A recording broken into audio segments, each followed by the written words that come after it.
this world. Running on a hamster wheel, but searching for something I can't feel. I just wanna be a lost girl and fly. Take a breath, feel my wings spread, levitate above the ground and make eye contact with clouds. Now I'm rising, I'm soaring above it all. I just wanna be free. Finally, finally, finally. I wanna be free. Finally, finally, finally. I wanna be free. Finally, finally, finally. I wanna be free. Finally, finally, finally, finally. I always stay true, never imagined I lose my spark. Living in this crazy time, putting back the pieces of my mind. I know how to run from the dark and fly. Take a breath, feel my wings spread, levitate into the clouds. I'm rising, I'm soaring above it all. I just wanna be free. Finally, finally, finally. I wanna be free. Finally, finally, finally. I wanna be free. Finally, finally, finally. I wanna be free. Finally, finally, finally, finally. Higher to a bird. You, I'm rising, I'm soaring above it all. I just wanna be free. I wanna be free. I wanna be free. I wanna be free. Finally.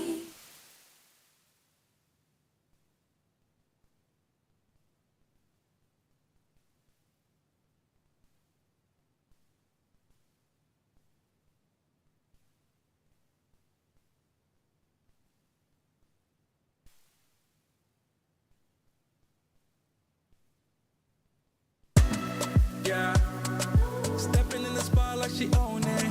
Looking like the world is your runway. She can set it off like a gunplay. Oh my, yeah. Talk of the city with that body. Always getting praised like it's Sunday. She said, baby, what you gonna do about it? Loving your vibe, girl. That energy got me going. Yeah. That thing's so vibrant. I wanna know if you can give me the keys to your heart, baby. All I need is you. All I need is you. Ewe muleji, you right next to me. Moji mule na vanemia yila, vanemia yila. Ewe muleji, mami venaki. Moji mule na vanemia yila, vanemia yila. She says she need me like heartbeat. Drive me the bed like a RV. Hugging the curves on that body. She bring the heat like wasabi. Promise not to test your heart. Never. We just can't be kept apart. Yeah, yeah. Baby, you the best by far. Always go the extra mile. Yeah, yeah. All I need is you. All I need is you. Ewe muleji, you right next to me. Moji mule na vanemia yila, vanemia yila. Ewe muleji, mami venaki. Moji mule na vanemia yila, vanemia yila.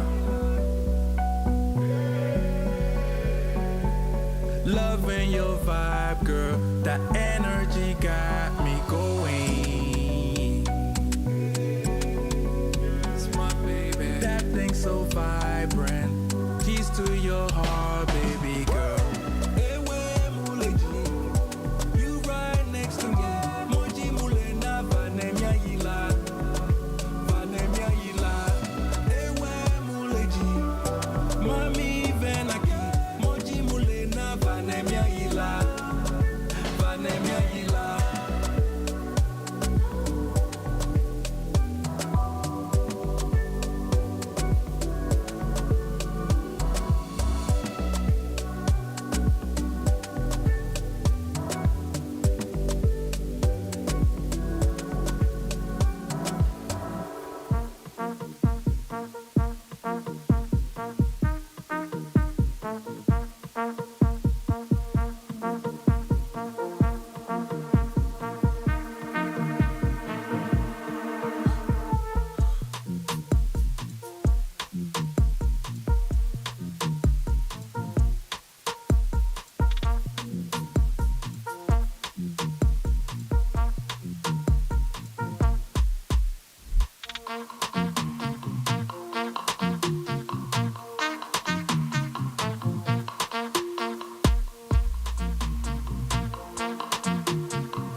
Good morning, guys. Welcome to the Vooka Breakfast Show.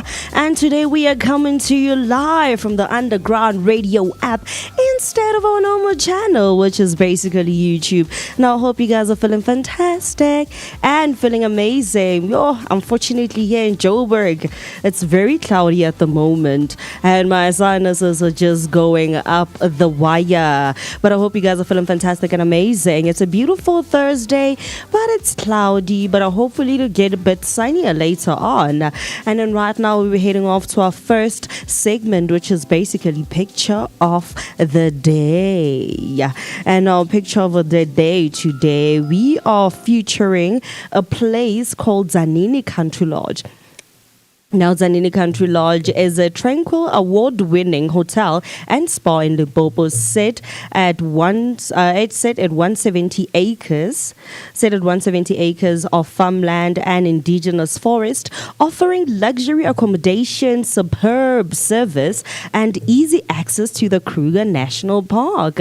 It's ideal for couples, families, and business travelers seeking relaxation, conferences, or a countryside retreat. Now, that is definitely a place that somebody would definitely want to visit, because for sure, I would definitely want to visit that place for just an amazing scenery and obviously the country lodge theme that they have. And then right now, we're also going to be taking a little short break. When we come back, we'll be heading to our first news and sports headlines.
Welcome back. And right now we'll be heading over to our news headlines. And on our first news headlines, traffic police seized 25 Limpopo vehicles. Limpopo traffic operations impounded 25 vehicles this week. 10 were seized in Tabazimbi, while 15, including buses, minibuses, bakkies, and 7-seaters, were taken in Gamapela during scholar transport inspections. Authorities issued 13 summons for various offences. These actions aim to enforce compliance and prioritize learner safety. Similar operations are intensifying in Gauteng after a tragic scholar transport crash in the Vaal, and in Northwest, where operators criticized sudden enforcement against unsuitable 7-seater vehicles. The Department of Transport says these measures will continue throughout the year to improve road safety and regulate scholar transport. Now, in the second news headline, swift response prevents Paarl Hospital fire disaster. A fire at Paarl Hospital on Tuesday morning was swiftly contained, burning only a small section. No injuries were reported, and patients were safely evacuated and relocated. Authorities are assessing the damage, while hospital staff, firefighters, and law enforcement have been praised for their rapid response that prevented a larger disaster. Now heading over to your third news headline, JSOC MEC Matibe released on 50,000 bail. Johannesburg Social Housing Company CEO Themba Matibe was released on 50,000 rand bail after being arrested on money laundering charges. Police raided JSOC offices and later arrested him at his home, where a large sum of money was allegedly found. Matibe, who also heads The Johannesburg Development Agency faces normal bail conditions as due back in the Alexandra Magistrate Court on February the 6th. Right now, we're going to be heading over to your sports news headlines. And on our first headline, Australian Klappies provide early World Cup test for SA men's netball team. The South Africans men's netball team face the Australian Klappies in the 3-Spar Challenge matches at Ellis Park Arena, Johannesburg. Led by new coach Sheikha Makaila, the squad builds on back-to-back African Netball Cup titles while preparing for their inaugural Men's Netball World Cup in 2028. Makaila emphasizes squad depth, youth integration, and raising the profile of men's netball in South Africa. Matches run Thursday, Saturday, and Sunday as curtain rises to the Spar Proteas versus England Roses series, offering vital exposure and development opportunities for the men's game. Heading over to your second sports headlines, Jody Arshen to Mamelodi Sundowns back on as deadline looms. Jody Arshen's move to Mamelodi Sundowns has been revived ahead of the January 29, 2026 transfer deadline. The SA under-20 forward will join Sundowns from Cape Town City with an immediate loan to University of Pretoria, Amatax, planned. The deal was first agreed in September 2025 but delayed, ensuring Arshen gained regular game time and pushed for under-20 World Cup selection. With medicals and paperwork now underway in Gauteng, confirmation is imminent, making Sundowns continued focus on youth development through their partnership with Amatax. Now heading over to your third sports headline, Rassie Erasmus says a global rugby calendar is becoming increasingly likely. Rassie Erasmus has welcomed renewed talks on a global rugby calendar, with World Rugby set to meet in London in mid-February 2026 to align Northern and Southern Hemisphere schedules. He believes synchronizing competitions like the Six Nations and Rugby Championships would simplify law changes, improve player welfare, and balance peak performance periods.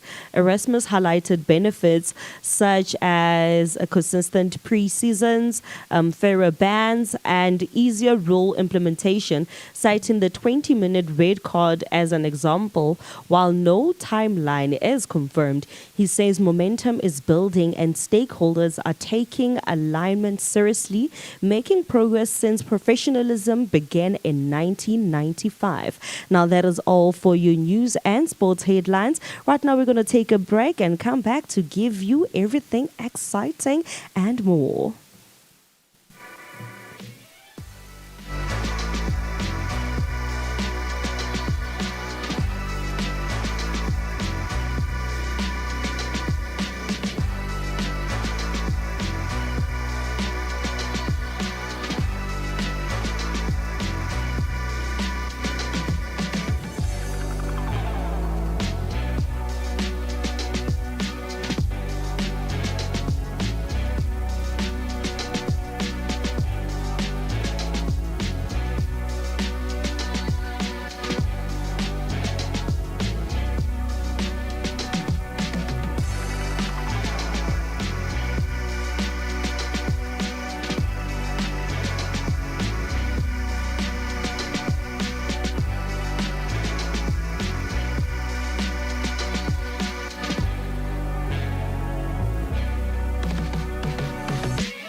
Now, if you've just joined us right here on the Vooka Breakfast Show, this is your latest weather update. Today, on Thursday, the 29th of January, 2026, most of South Africa is experiencing high summer temperatures with severe storms forecast for the interior and clear sunny skies along the coast. Now, this is the current weather by precise location. Right here in Soweto and, of course, in Durban, or rather in Soweto and Johannesburg, temperatures are currently around 20 degrees Celsius, climbing to a high of about 27 degrees Celsius to 31 degrees Celsius. There is a high chance of approximately 60% of afternoon showers and thunderstorms. Moving on to Pretoria, similar to Johannesburg, it is warm to hot with a high of 31 degrees Celsius. Expect partly cloudy skies with afternoon thunderstorms to be expected. And then in Cape Town and in Khayelitsha, both areas are enjoying clear sunny conditions. Temperatures in central Cape Town are peaking at 23 degrees Celsius to about 32 degrees Celsius, while Khayelitsha is slightly warmer, reaching up to 25 degrees Celsius to 30 degrees Celsius with moderate southerly winds. Moving on to Bloemfontein, it is very hot with a high of 33 degrees Celsius to 35 degrees Celsius. A heat wave advisory is currently in effect, though there is a high chance of late afternoon thunder showers providing some relief. And then moving on to our Durbanites, conditions are hot and humid with a high of 28 degrees Celsius. There's an active yellow level 2 warning for severe thunderstorms in the KZN interior, which may affect the coastal region later today. The national alerts that we have here are that there is extreme UV. So most regions have a UV index of 9 or 10 plus. High protection sunscreen and hats are very essential. There's also a heat wave alert. Persistently high temperatures are expected across the Free State, the Northern Cape, and of course Northwest until Friday. That is your latest weather update. Do stay tuned in for all those and more right here on the Vooka Breakfast Show. Now moving on to our markets, the rates for January 29th on a Thursday morning 2026. If you are trading at the US dollar, it is about 15 rands, 88 cents to the rand. And then for the Great British pound, it is 21 rands, 90 cents to the rand. And then for the euro, it is 19 rands and 2 cents to the rand. And then for the Japanese yen, it is a 0.10 cents to the rands. The Australian dollar will rate at 11 rands, 0.12. And then for the gold, if you're trading at gold, it would be 43,500 rands. For Brent crude oil, it would be approximately 1,550 rands. And then for Bitcoin prices, it will rate at 1,250,000 rands. That is all we have for now right here on the Vooka Breakfast Show. Do stay tuned in. Share your thoughts, your opinions, and everything else in between. Dial the number 060-493-3226. That's 060-493-3226. So comment, like, subscribe, and do the things that are necessary to be done. We have a jam-packed show for you right here on the Vooka Breakfast Show, and we can't wait to hear from you. Tell us, what is the weather looking like where you are at? Afriberry mentioned a bit earlier on that right here in the heart of Soweto in Top Santon, where we are streaming from, we are experiencing some rainy conditions. It seems like it's going to be raining throughout the entirety of the day, but fingers crossed that we will experience some nice sunny weather like we have been throughout the entirety of this week. So with that being said, let you and I and Afriberry see each other right after this cool stuff.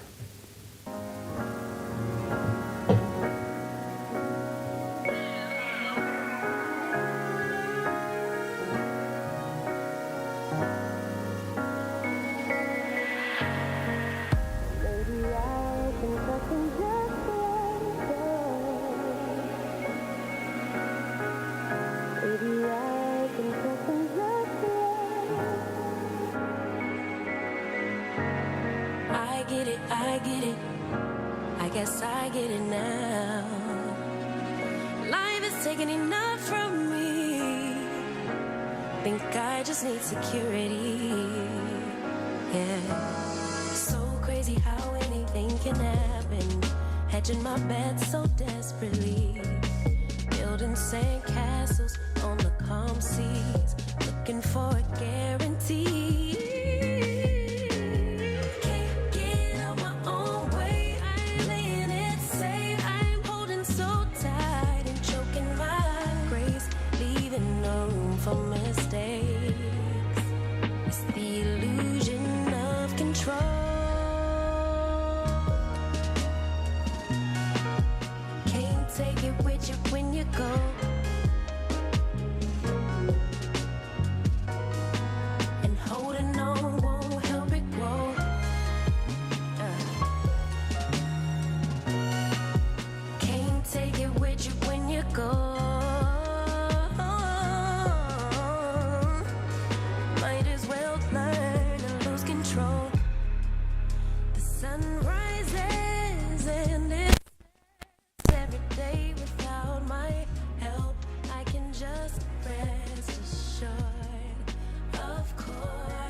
control.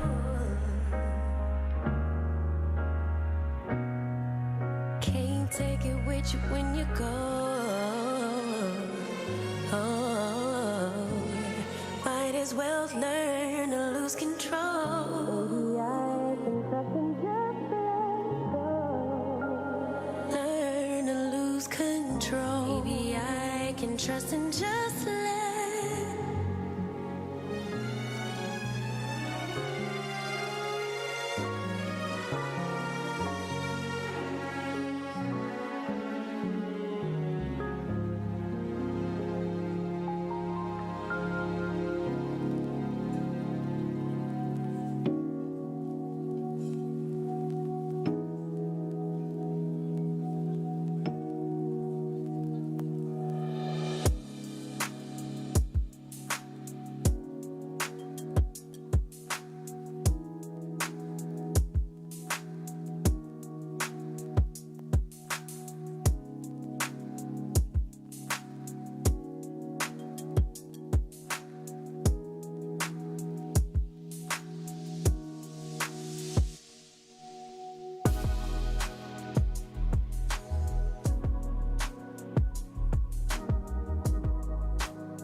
Welcome back.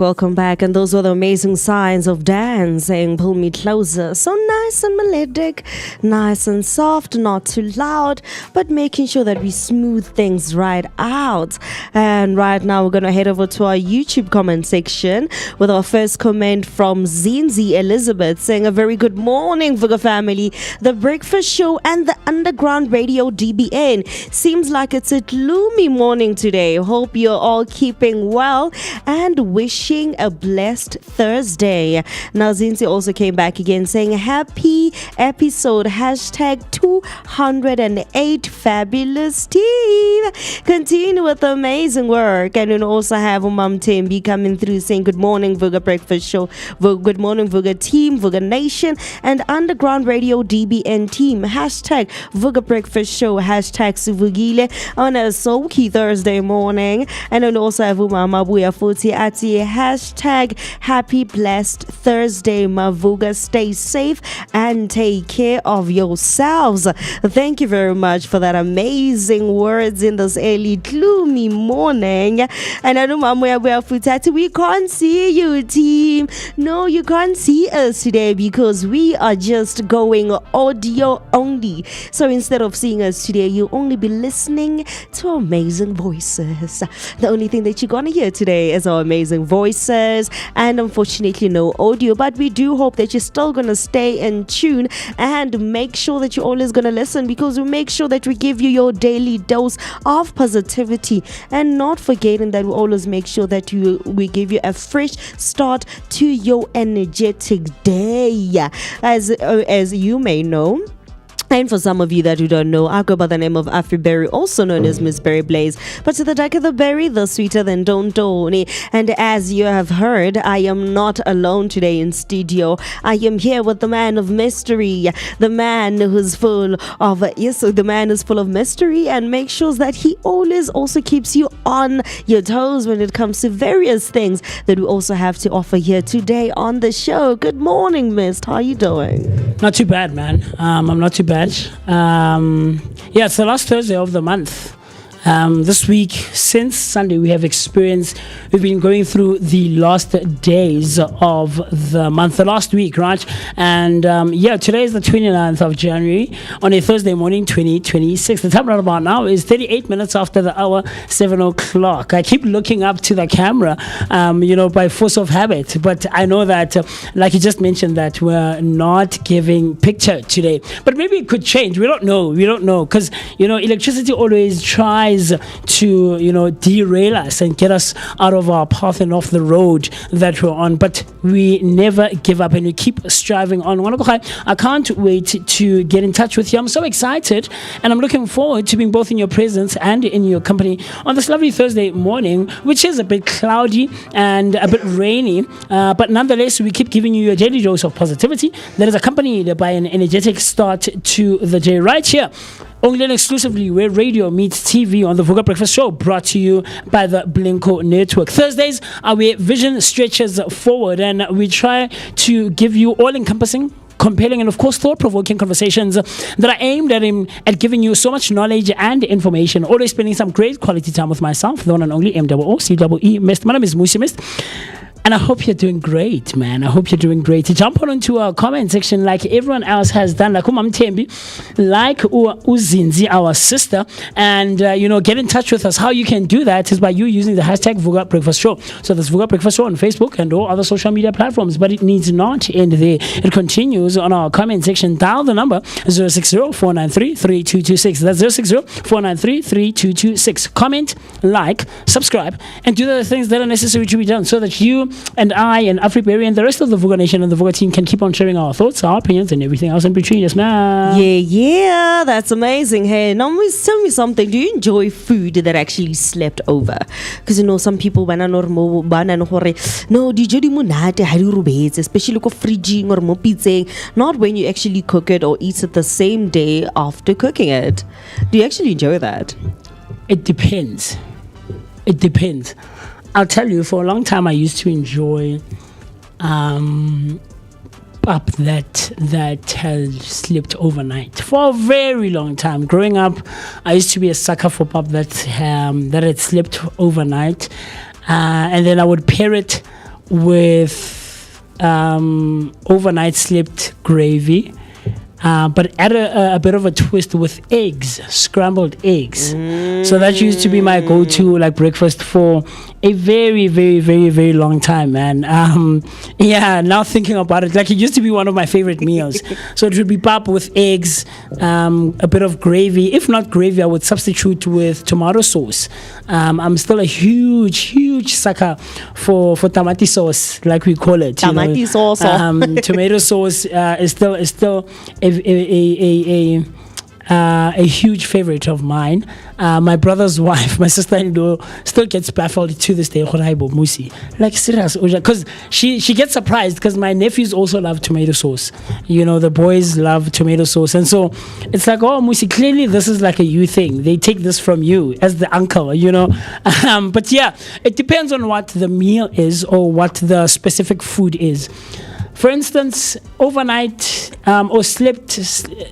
Pizza is not necessarily like the greatest, especially if you put it in the fridge. Though there are like, you know, things that you can do to try and revamp and bring it back to life. You know, bring back the moisture.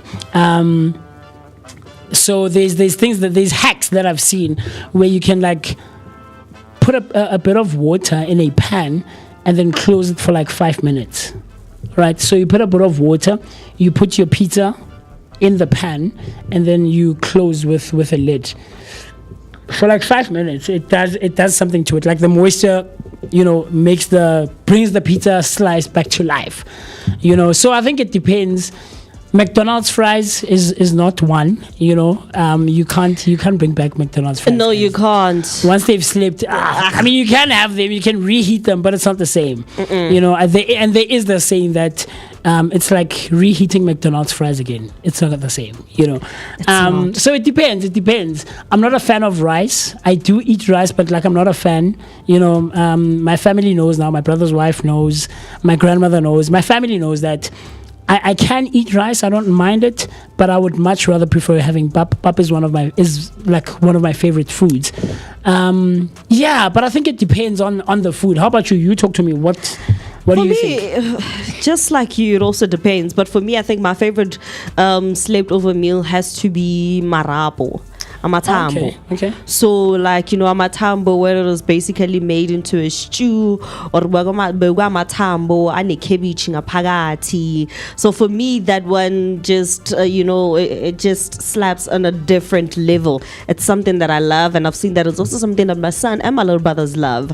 So, Vooka Nation, imagine this, right? It's a Sunday evening. You've cooked a big pot of something comforting, maybe a rich curry, a lasagna, a stew, or some creamy pasta bake. Everyone eats. You pack the rest into containers and into the fridge it goes. Now it's the next day. You open the fridge, reheat leftovers, take one bite, and suddenly you're thinking, hey boo, why does it even taste better today? Why does it even slap differently? Because you know what? It's always so different. It's always amazing for some people when they taste it the next morning, because the tastes and the flavors have now at least become a bit more intensified. I don't know. Maybe it's that plastic container that's doing the things. Maybe it is, hey? Because you never know. Because most of the time when you put it inside a plastic container, it just makes magic happen the following day. Look, like I said, I think we're different as individuals, and of course that's the beauty of all these kinds of things. But I rock a whole lot more with like there's specific meals, man. You know, there's specific food items that you can enjoy the following day, and there's specific meals that you have to make use of and eat the same time. You know, the same day that you bought them, you have to make use of them. Like burgers. I don't mind a slipped burger, you know, a burger that was bought the previous night. But Zinzi comes through on our comment section and she says, yo, Mina, guys, I enjoy my food the next day. It slaps differently, especially if I'm the one that cooked. But spaghetti, macaroni, or mash, I enjoy it after it's cooked and eat that meal the same day. Do you see what I mean? I enjoy spaghetti, macaroni, with mince or with meatballs the following day, rather. I don't know. And here's the kicker to it. How you reheat that food also says a lot, right? So for instance, my grandmother got into this habit of like making use of the microwave. And I told her, I used to try and teach her, there's a difference between reheating food in the microwave versus reheating food on the stove, right? I would much rather, I prefer reheating on the stove. There's something completely different, especially if it comes from the fridge and it's very cold. And if you have one of those fridges that are very cold at your house, right? But I much rather prefer reheating on the stove. So I don't mind taking the food from the container, from the plastic container, or from whatever, put it back into the pot. A smallanyana pot that we make porridge with, and then reheat it on the stove and wait for it. Even with things like when I prepare, what do you call those? Noodles. When I prepare noodles, I much rather prefer reheating or cooking my noodles on the stove as opposed to the microwave. If I'm in a hurry or if I'm just tired, and because I generally don't like standing over the stove. Like I'm not a kitchen person. I doubt I ever will be. That's why to this day I'm no cook whatsoever. I can't cook to save my life. But I much rather prepare on the stove. So even with reheating these slept over meals, much rather take that pap, remove it, chief, like a clean pot. Put it in a clean pot, a brand new pot, reheat it on the stove, and then enjoy the meal. Trust me, it slaps way too different.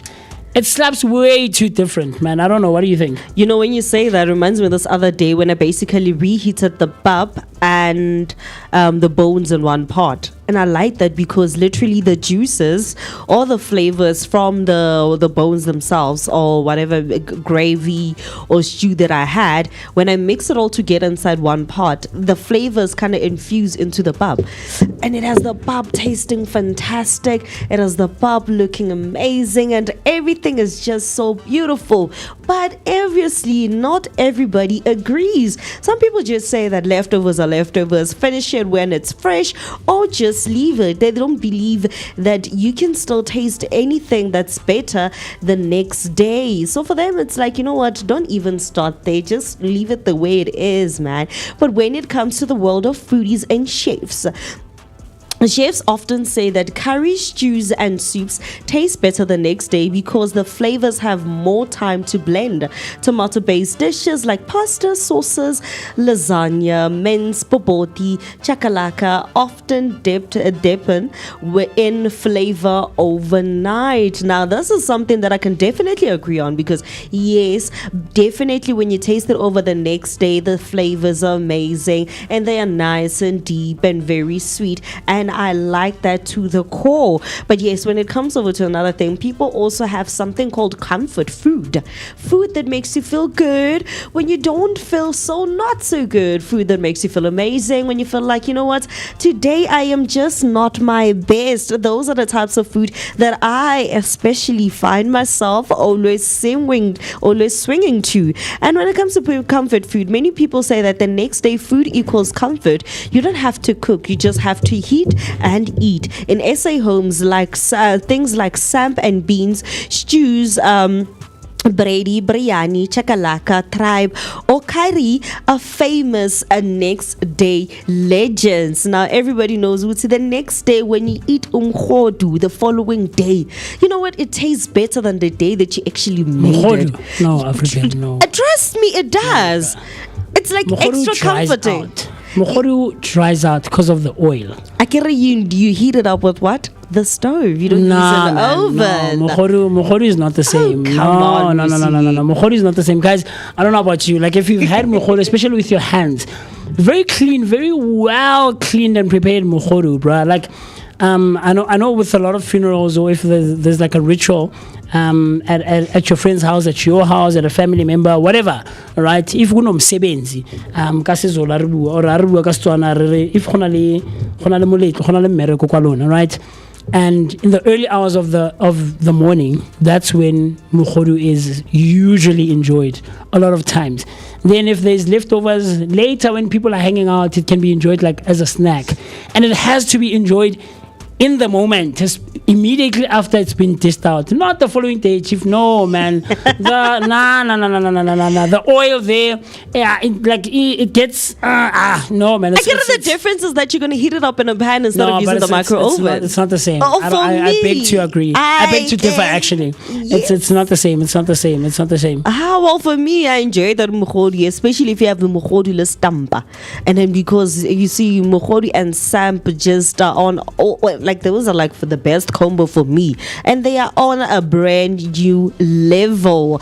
Like they just have their own thing, and it's something that for me I can actually agree with and have fun with. But right now we're gonna have a fun little twist because some desserts also glow up overnight. Trifle, fridge tarts, Malva pudding, tiramisu, cheesecake. Once you've had time to set, they're on another level, and that's actually true because you need to let them set overnight. And right now with this little game that we're going to play, so we're going to set some ground rules for the game.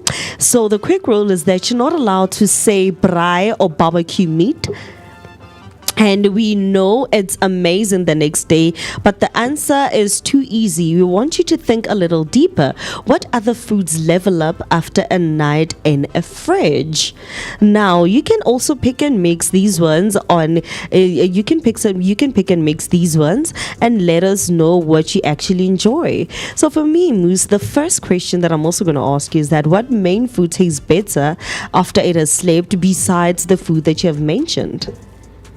There's a lot, man. I think it also depends on what your favorite food is, you know.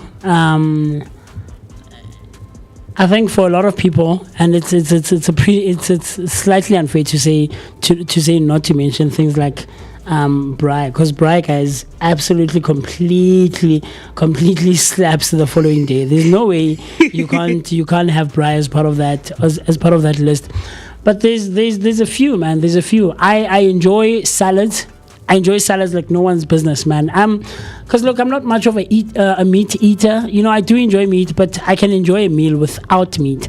And I have said this, I think, on the show, on one of the mornings that we've had, that those people that say, "Yo, Mina, I can't eat a meal without inyama," that's ridiculous. I'm sorry, I'm gonna call you out. There's no such thing, guys.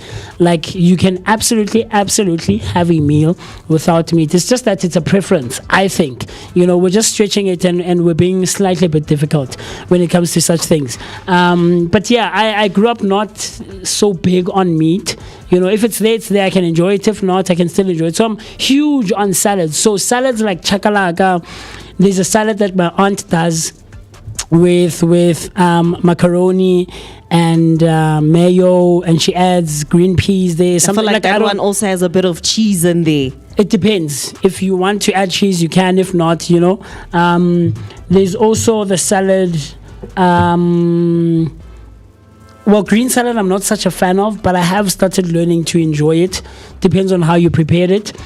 I like salsa as well. Like there's people who know how to prepare salsa like no one's business. So if it's prepared on the day, yes, it's gonna be nice. Obviously, guys, you know, if there's like society, a stock fair type of thing happening at your house, the food is nice on the day, but the salads the following morning, man, they slap way too different. I also enjoy garlic bread. You know, if you reheat garlic bread in the microwave this time.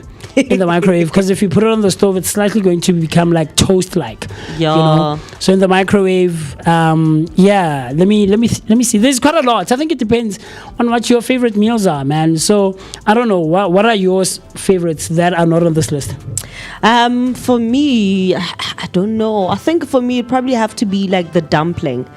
Because like for me, the dumpling the next day, now like it's also very nice, especially if it's made by somebody who knows how to keep it nice and moist, because you can still taste the moisture the next day in the morning, and it's even much more nicer, especially when you like you can't reheat dumpling, unfortunately, because when you reheat it, the outer layer of it kind of becomes a bit stiff.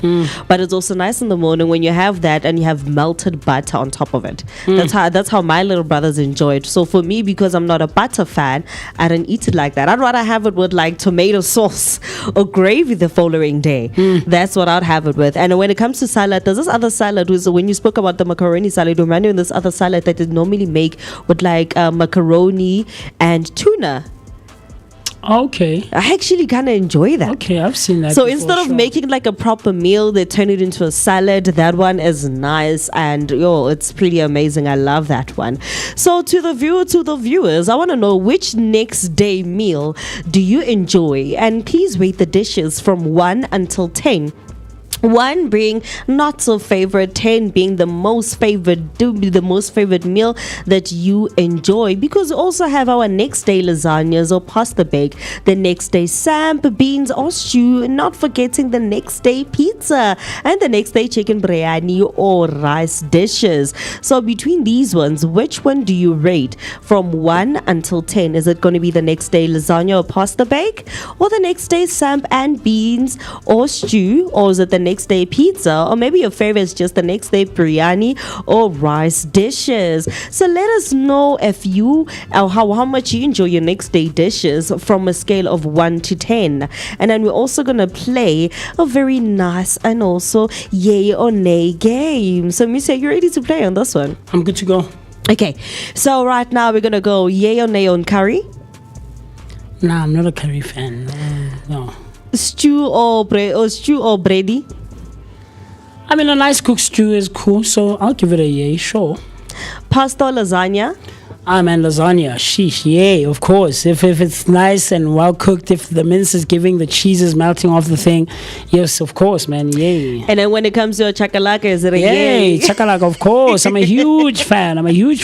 I'd even add the potato salad on top of the chakalaka I love it when someone adds the eggs as well, boiled eggs in the chakalaka. Ah, man, if the potatoes are nice and soft and they melt in your mouth, ah, man, and there's like enough mayo to go around. Sheesh, man, you've won my heart completely.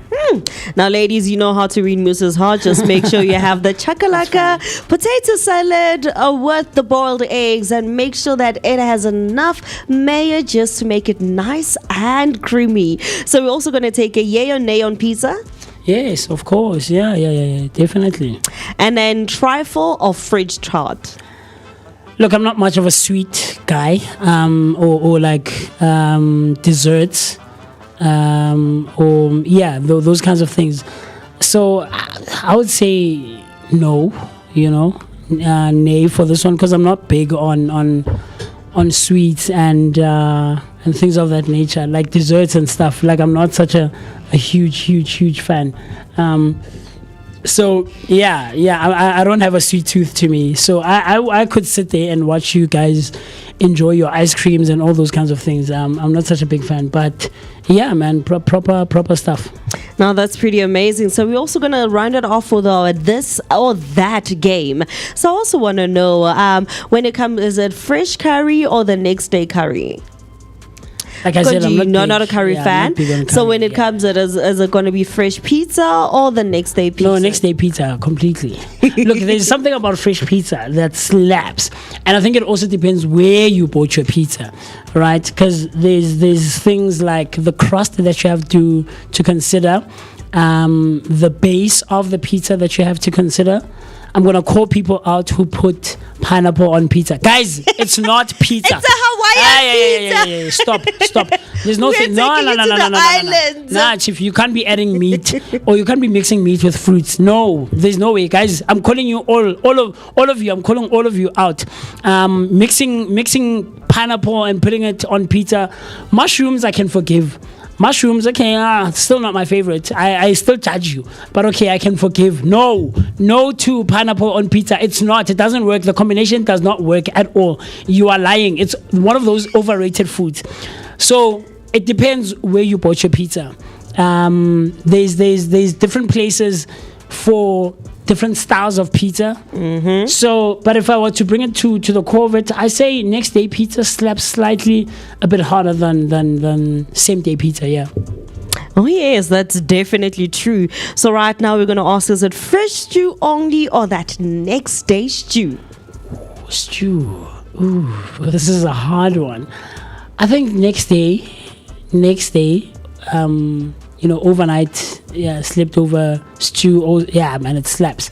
It slaps, man. It slaps. There's something about it. I don't know. Yeah.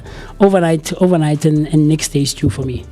Yes, man. So I hope you guys are feeling fantastic because it is amazing when it comes to the food that we make. Sometimes eating it on the same day, it's not going to make a difference, but eating it the next day is definitely worth every moment of the bites that you take.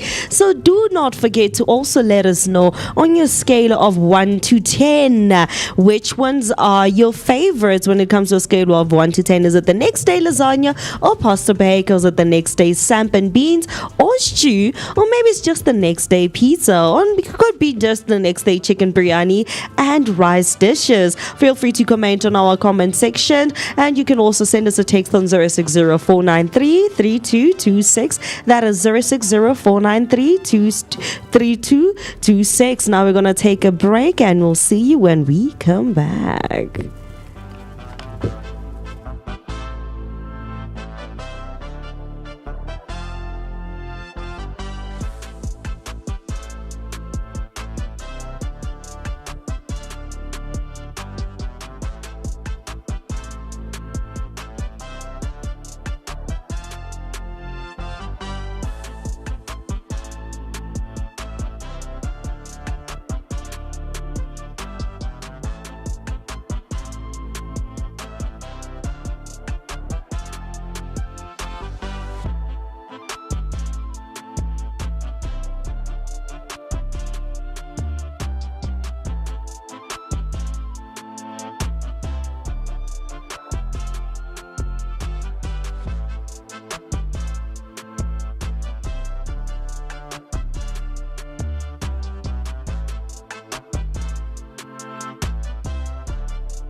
It's up and down, I'm in a gambling phase.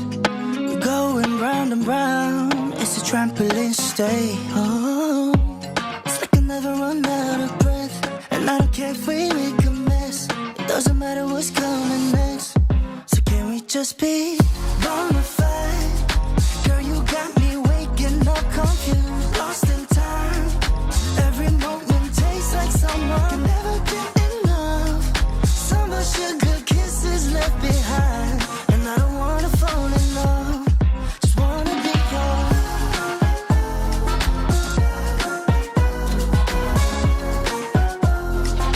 Can we just be bona fide?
this ain't no love. I want you to be bona fide.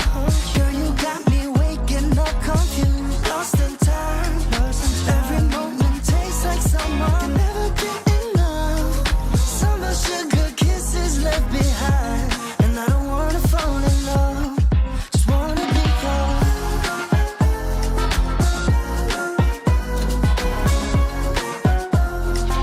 Can we just be bona fide?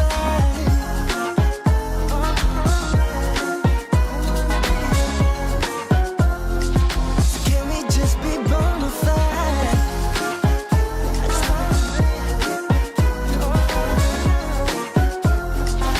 Can we just be bona fide? Can we just be bona fide?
8 minutes after the hour, 8 o'clock on a Thursday morning, the 29th of January 2026. Still hanging out with us right here on the Vooka Breakfast Show, where radio meets TV, brought to you by the Blinko Network. And you're still spending some great quality time with myself, the one and only MOOCEE Mist. My name is Moocee Mist, and I'm happy, man. I'm excited. I'm looking forward to being both in your presence and in your company. If you've just tuned in and you've just joined us, look, you are absolutely right on time, right on schedule to catch your favorite daily dose of positivity that is accompanied by an energetic start to the day. I'm not alone. I am never going to be alone. Hang out with the one and only, the lady in the room, Afriberry. The darker the berry, the sweeter than dondoni. Proper stuff. I can't wait to hear from you. Share your thoughts with us. Jump onto our comment section by using the hashtag Vooka Breakfast Show.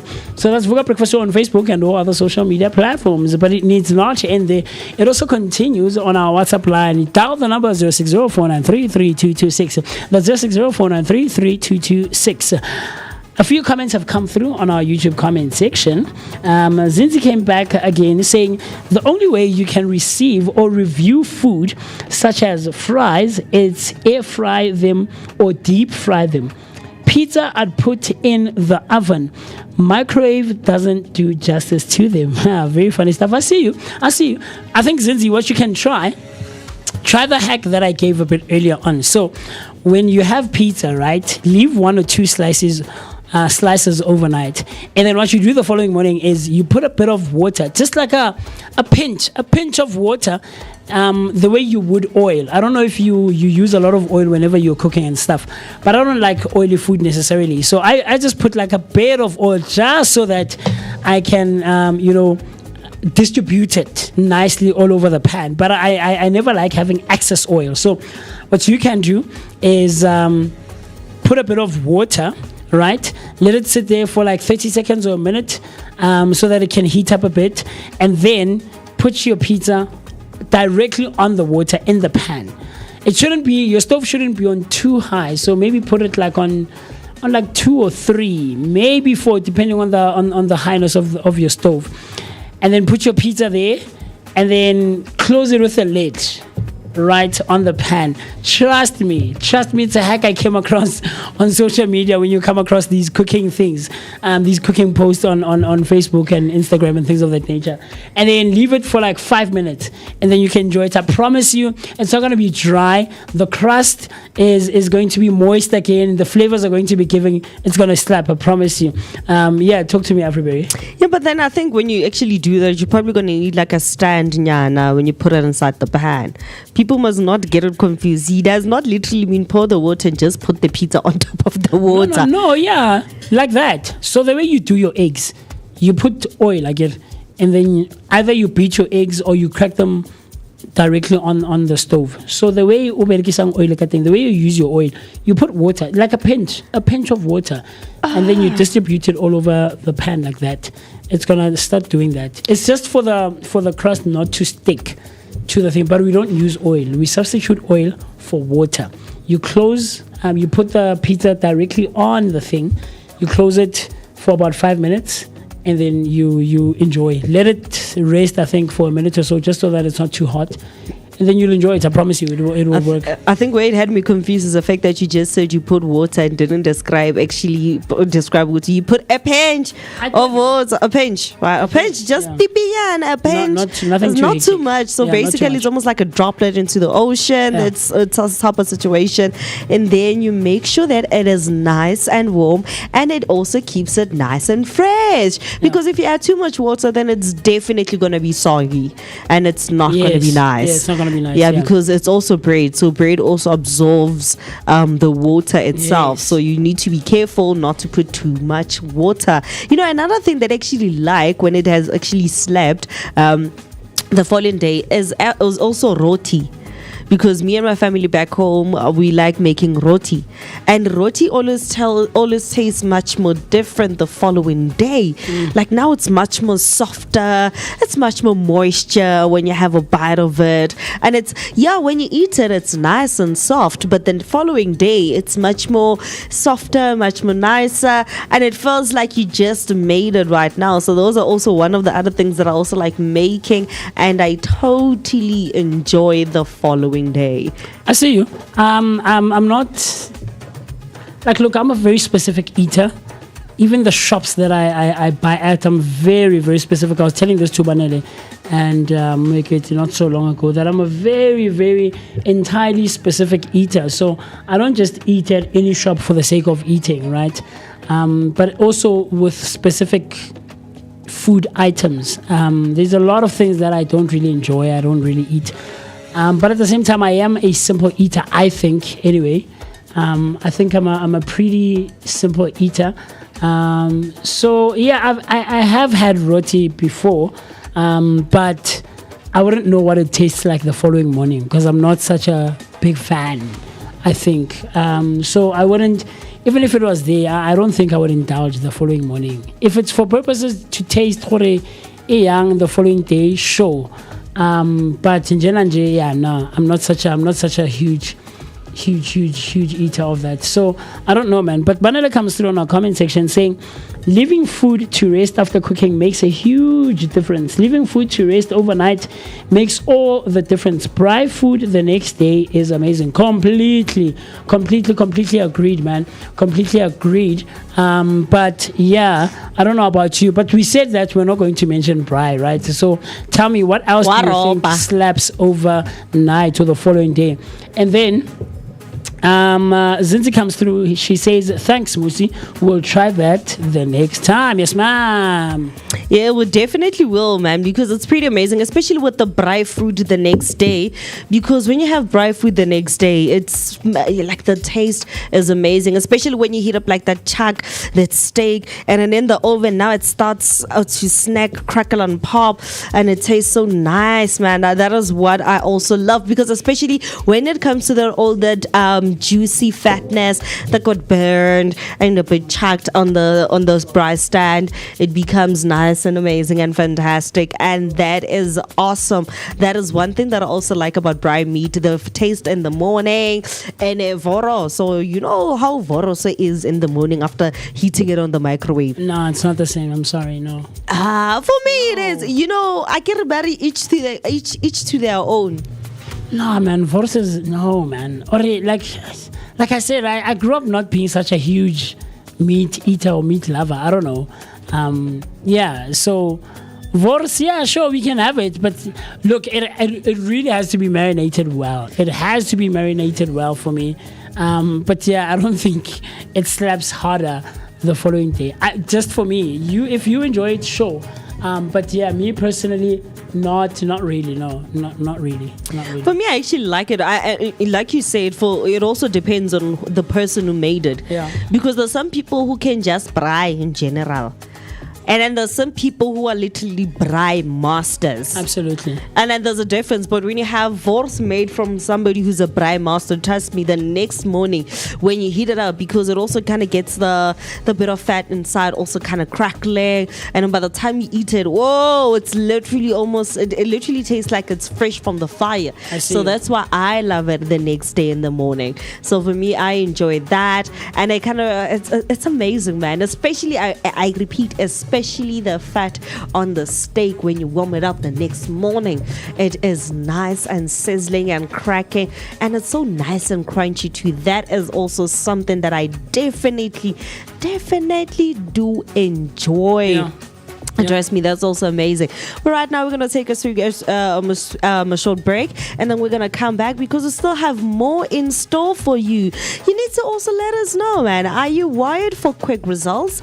Or maybe just somebody who just waits and says, I'll just relax and give it more time and not rush into things, but just, sip and season to the moments and just let it simmer in. So let us know, are you wired for quick results? Or are you just somebody who just likes to relax and let the results come naturally when they are due? Now we're coming back. Stay tuned. Don't move, don't ya guys.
Welcome back, welcome back, welcome back. Making sure that you are nice and ready for the weekend.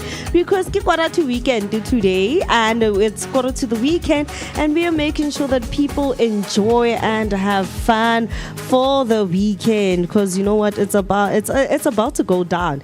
And this weekend is a pretty busy weekend, especially in the world of art. In the world of musicians, this weekend is pretty jammed packed. It is like a full back-to-back, and you'll obviously hear about it tomorrow on the Gig Guide when we tell you where to go, where to have fun with who, and the different spots so that you can also go and explore if you've never been to them. So I cannot wait to keep you plugged up and wired up for the weekend with the Weekend Gig Guide. And today we're obviously talking about, why you wired for quick results, or you just wired for instant gratification. Now you know what, it's month end in Josie, and you just fought traffic on the N1, and your boss has been on your case the whole week, and by the time you get home you're tired, moody, and definitely not in the mood to chop veggies. On the other side, a fridge with chicken, brown rice, and frozen mixed veggies. On the other side, your phone with that one food delivery app, and that add to cart button is basically flirting with you. 20 minutes later, you're deep into a quarter 2-liter cold drink, a full box of wings and chips. You know it's the best choice, but that moment it feels like it's the only thing keeping you sane. Now trust me, we all know this feeling. We're not stupid. I mean, like, we know what's healthy, but when stress hits and deadlines pile up and the taxi money is low, the first thing we reach for is almost always fast, salty, sugary, greasy comfort. So this morning on the Vooka Breakfast Show, we are asking, are we actually wired for quick results, or is that why we keep choosing unhealthy food when we know there is a better option? So do you think that we're actually just wired for quick results as society? Instead of, for example, we know that I need to go to work in the morning, where the previous night, if I had like enough energy, I could have just pre-cooked everything, so that when I get back from work, I just put it on the stove and just heat it up and just finish cooking, which also makes it a bit much more lesser in terms of the preparation and cooking time. I don't know, man. I think it depends. It depends on how you look at it, and what works for you. Like, there are a lot of people, I think, in society in general, who don't mind standing at the stove even after a long day in the office at work, you know. I personally, because I don't like being on the stove, I don't like standing over the stove and being in the kitchen that much. I am completely wired for quick results when it comes to food preparation. When it comes to food preparation, yes, absolutely. So I always like saying this, and I think Mr. D knows this. I don't know if he's listening this morning. But a lot of these things that we come across in society as individuals are quite subjective, right? A lot of these things are quite subjective. So I don't think there's one standard thing that works across the board. So when we talk about food preparation, I think, and I could be wrong, but I think a lot of people are wired for quick results. No one likes really standing over the stove after a long day at work. Like, you're tired, especially if you use your brain more than your body, you know, at work. It's crazy. But I have seen people who do it. I don't know if it's out of circumstance or I don't know if it's a genuine love and something that they really want to do, but yeah, I much rather prefer quick results, like, hey chief, I already go somewhere, or like, let's call an Uber and let's drive and go get food somewhere. We can't be standing over the stove. I'm hungry, I want to eat, I want to be comfortable on the couch, I want to doze off, more surfing, I want to doze off on the couch, and then after like an hour I'll go sleep on the bed, or like, I don't know what time, I don't know, it doesn't matter. But yeah, for the most part, when it comes to food, I am wired for quick results. But when it comes to other things like work and stuff, quick things are easy, but I think they take away quite a lot, especially when it comes to work. Having quick results at work,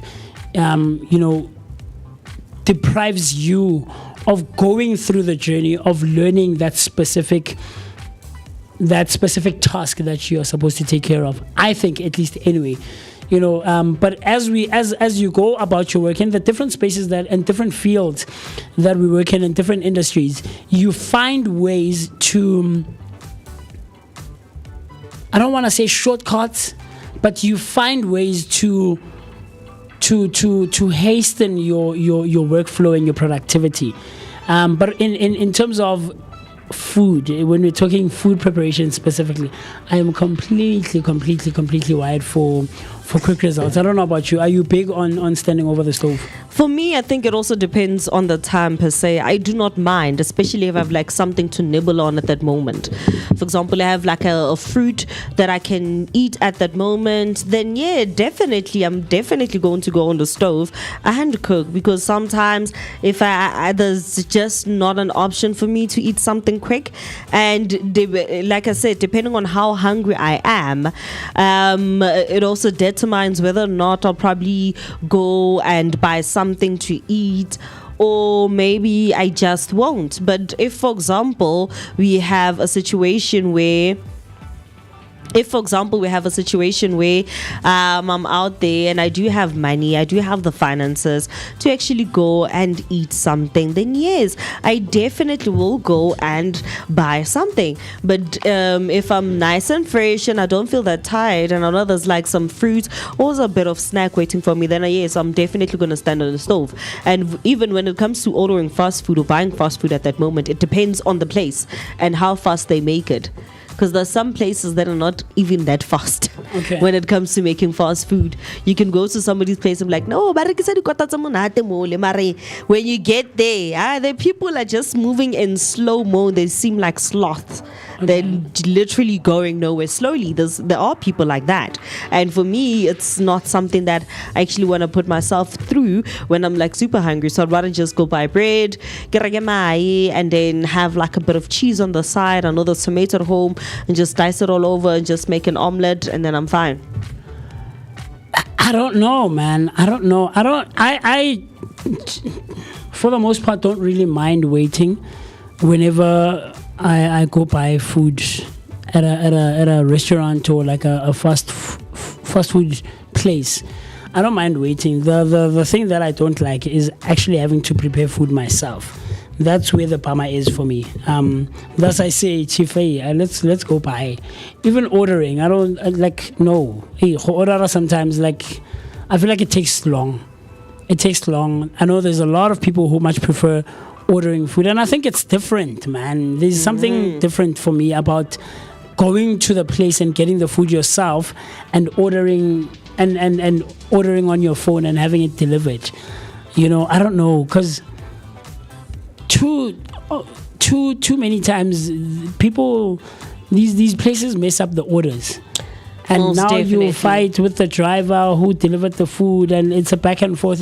Rather, I don't want to go through that hassle, and I don't want to find out. So what I much rather do, I'll request a car, or I'll walk if it's a walking distance or whatever the case, but I'll actually go to the place myself and order myself. And before I leave, so this is something that I'll advise a lot of people to do, guys. When you're ordering food at whatever restaurant, fast food chain, or whatever place you're ordering your food at, right? Firstly, go, before you leave, open the food and make sure, guys, the food that you order, the order that you want is actually what you get in the packaging. So, for instance, if I bought wings at whatever place, because from time to time, I'll actually wait there. They'll call your number 265 or number 111 or whatever the case, and then I'll present my slip. They'll give me my order. Before walking out, I will unpack and check, and then compare the slip to the content that is in the packaging. Because especially there's a lot of people who are populating these fast food restaurants, and they mess up orders. And look, it's human nature to mess up, because there's a lot of people making noise. There's an old lady who will come there, doesn't know how to order. She has a bank card. She doesn't know how to make use of the bank card.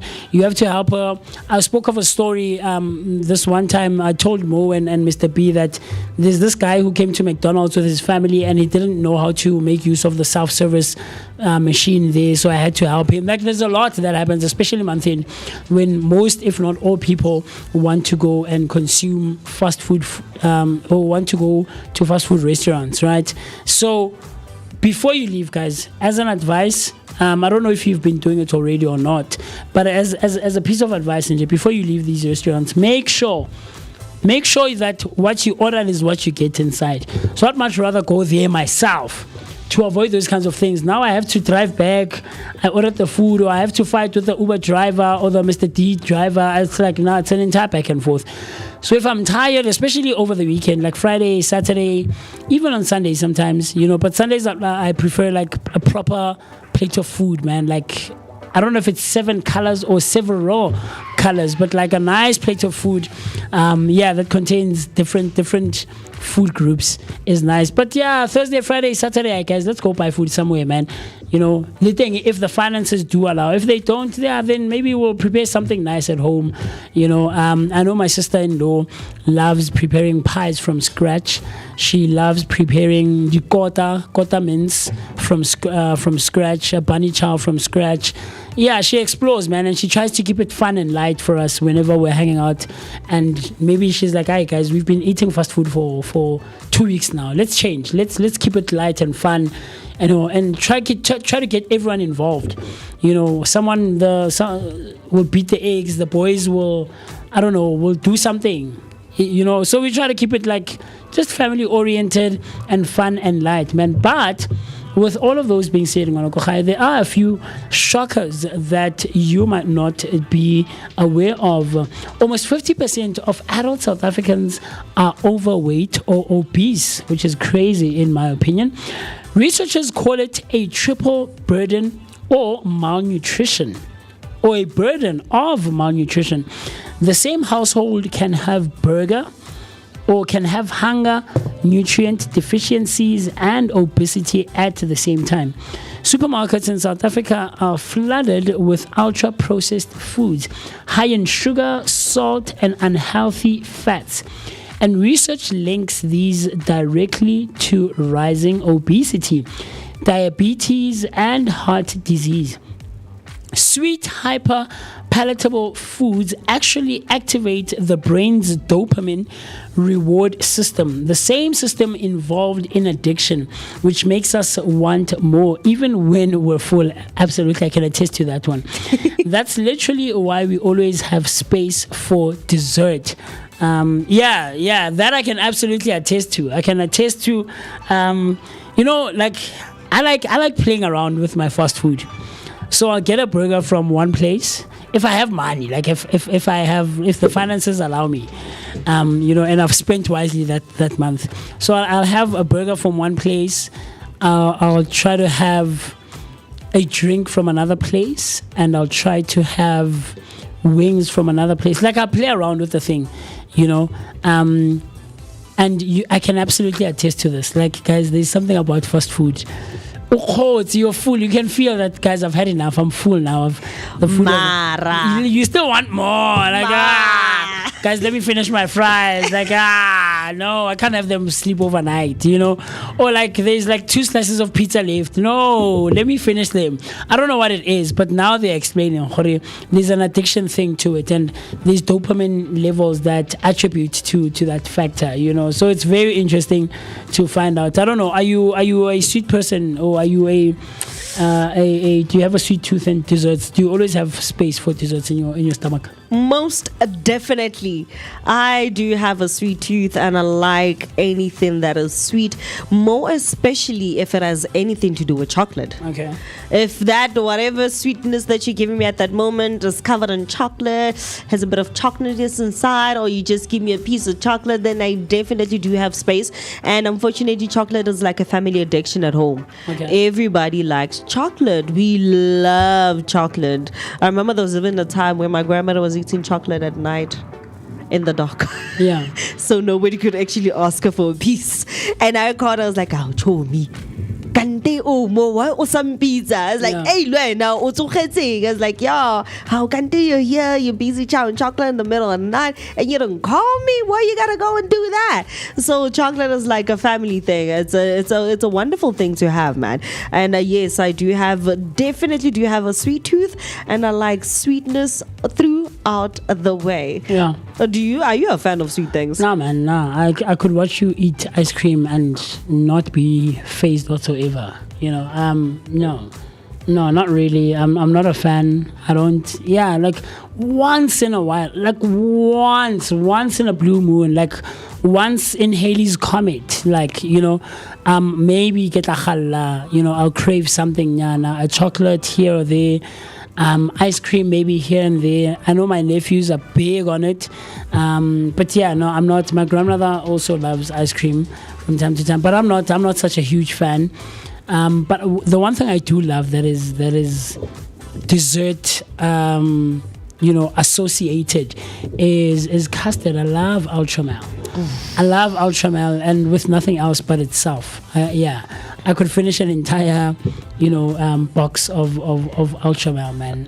Custard. On that one, I agree with you. Yeah. I agree with you, because I remember that back in high school I was doing promotions, and if you remember, Ultramel had a cinnamon range, where they had Ultramel with cinnamon. Can I tell you right now, at least the company is no longer around that I worked for. Sure. Can I tell you that I definitely made sure that when I was doing the promotions, most of the custard boxes that I used were like half and half. They were never actually entirely finished. Come end of work, I am out there pouring the other half inside the other box, and then getting that other half into that other box. Trust me, with all those 3 halves that I have in 3 boxes, when you combine all the 2 into 1 box, I definitely have a full box of Ultramel that I'm going back home to eat and enjoy, and definitely bask in that Ultramel. But you know what? Also diving in the way our brains love quick rewards, right? We have developed a reward system. When we eat something high in sugar or fat, the brain releases dopamine and the feel-good chemical. And then we also know that modern junk food is designed to be hyper palatable. The perfect combo of sugar, salt, and fat, which hits that dopamine button hard. And that is definitely true, because, for example, you take a look at a Big Mac. It has the fat. It has a bit of like sweetness, with the cheese or the tomato, and on the side you have fries for the salt. So you have everything that basically combined into one, hence you cannot stop until you finish everything. But instant gratification versus long-term health, right? And an unhealthy food gives instant comfort, tastefulness, and distraction. And while healthy food gives us delayed benefits, better energy, better health, and a smaller waistline later. I'm still yet to see that one. As humans, we're naturally bad at choosing future rewards over immediate ones, especially when we are stressed, tired, or broke. Now that is also definitely true. But when it also comes to the South African food environment, in many townships and inner cities, it's easier to find espaza with makwenya, Russian and chips than a place selling fresh fruit and salad. Research in South Africa has also shown that a diet overloaded with starch, sugar, and oils, pap, white bread, fed cooks, sweet drinks is common with and contributes to obesity for about one in 3 adults. Now, ultra processed food are also aggressively marketed and often cheaper than lean protein, veggies, and whole grain. Veggies are also pretty much affordable, especially if you go to Kerk Street out there in Joburg. Then you're definitely about to find a much more better and affordable option when it comes to veggies, because I also know, for example, there's a difference when you buy veggies here in the hood. Veggies in the township are a bit more expensive, so most of the time I always make sure that I save up enough money, and then come the end of the week I make my trip to Joburg. I have my shopping bags, I go to Kerk, and then I stock up on my veggies and fruits. Unfortunately, fruits do not even last 3 days at home. No matter how much fruits I buy. Like, we love fruits.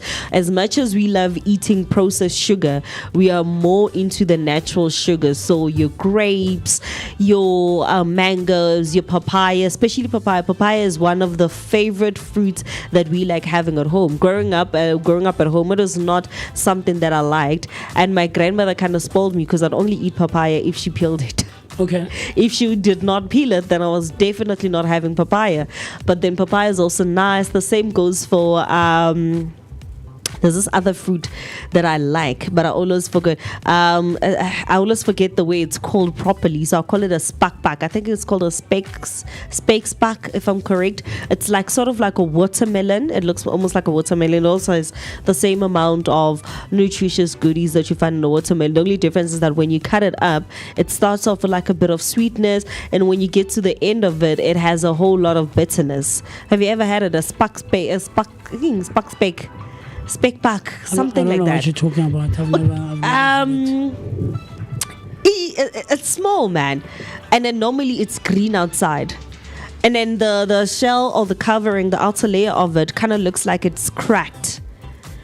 But otherwise that one is like a pretty great fruit that I've had, and I like it very much, but it's like extra heavy. So instead of, if you don't buy a watermelon at home, that's the option that we go with, because it also has the same amount of water as a watermelon. I'll tell you something, and this is for all those people who also love consuming fruit, right? The one thing that we're not taught, that excessive fruit consumption is not good for the body, right? Because fruit is a cornerstone of healthy diet, but excessive consumption can lead to specific health and digestive issues, man, primarily due to its high levels of fructose, which is the natural sugar that you mentioned, or the fiber sometimes that you mentioned, right? Fruit is high in fiber and certain types of sugars that can be difficult for the gut to process in large quantities. So eating fruits excessively so 1 or 2 fruits a day is not too bad. A fruit salad maybe 2 times, 3 times a week is not bad as well. But some of the symptoms that one can experience or can go through is overeating fruit can lead to bloating. It can lead to gas, can also lead to abdominal cramps and diarrhea. The fructose malabsorption is that some individuals cannot properly absorb fructose, which leads to fermentation in the colon and significant GI discomfort. There's also the blood sugar and insulin spikes that one can go through, because fiber in whole fruit slows down sugar absorption. Consuming very large portions can still overwhelm the system, right? There's also the metabolic impact that one has to consider. Excessive fructose is processed in the liver. If the liver is overwhelmed, it can lead to fat production and contribute to metabolic issues like fatty liver disease or increased triglycerides, right? So those are some of the things to consider when you are a huge fruit eater. There's also the diabetes management that one has to put to consideration. So for those with diabetes or pre-diabetes, overindulging in high glycemic fruits like grapes, bananas, or dates can cause blood sugar levels to exceed safe targets. So as much as fruit is natural, we shouldn't be consuming it at high levels of consumption. 2 times a week having a fruit salad is good. 1-2 fruits a day is not a bad thing. Like that saying that 1 apple a day keeps the doctor away. And that's cool. That's good. But eating it like excessively so is going to increase your fructose levels, which is the natural sugars that fruit contains. And there's also fruits that are high in fiber, like we just learned, bananas, grapes, and things of that nature, right? So we shouldn't be consuming at that level. But on the one hand, we always say that South Africans must just eat healthier, exercise, look after themselves. On the other hand, our brains are also wired to chase quick rewards. Our environment is flooded with cheap junk food, and healthy options often cost more time and money. So who's really to blame when we choose the burger over the broccoli? Do we blame ourselves? Do we blame our brains? Or do we blame the system? I don't know. I think it's a combination of all the three. One has to be disciplined enough to recognize when this craving comes up, right? And to curb that craving and say, I know I'm in the mood for this or to this, but I would much rather do a quick meal. There's meals you can do in like 15 minutes, man, especially if you are alone or if you guys don't have like a big family at home. There's just a couple of you guys. There's 15-20 minute meals that one can prepare during the week if you don't really want to stand over the stove like that. But yeah, you can absolutely discipline yourself and have a conversation with yourself whenever you call them and say no. I know I have the finances. I want to go buy that burger or that pizza or I don't know what other fruit like French like fried fries, the cheap sikapele and things of that nature. But much rather have a fruit salad, man, or have like a nice green salad with a piece of chicken on the side, maybe a slice or a couple of slices of bread, and you'll be full. At least you've compensated. You have your carbohydrates, you have your greens there, you have your protein in the meat, and that's cool. That's good, as opposed to fetching that greasy food, which will absolutely feel good. Fetching the combo. Absolutely, the combo. Yes, you're right, completely. It makes us feel good, man. The smells just like excite us, like it says, or like we've shared earlier, that there's dopamine effects that come into play here, and the brain fools you yourself. So you just have to be wary when those things come up. I don't know. Do you think you could be in a position to discipline yourself not to buy, even if you have the money? The finances are well, you're okay, you can afford. But do you think you could be in a position to discipline yourself and say, no, I'm not going to do this, I'm not going to buy this? I think when it comes to fatty foods, I'm definitely in the position. The problem is my sugary. Okay. The problem is my sweet tooth. That's where I have a much more bigger problem when it comes to my sweet tooth. And I just want to have everything that is nice and sweet. But otherwise, when it comes to like fatty things, I know I just minus it and I don't mind skipping it.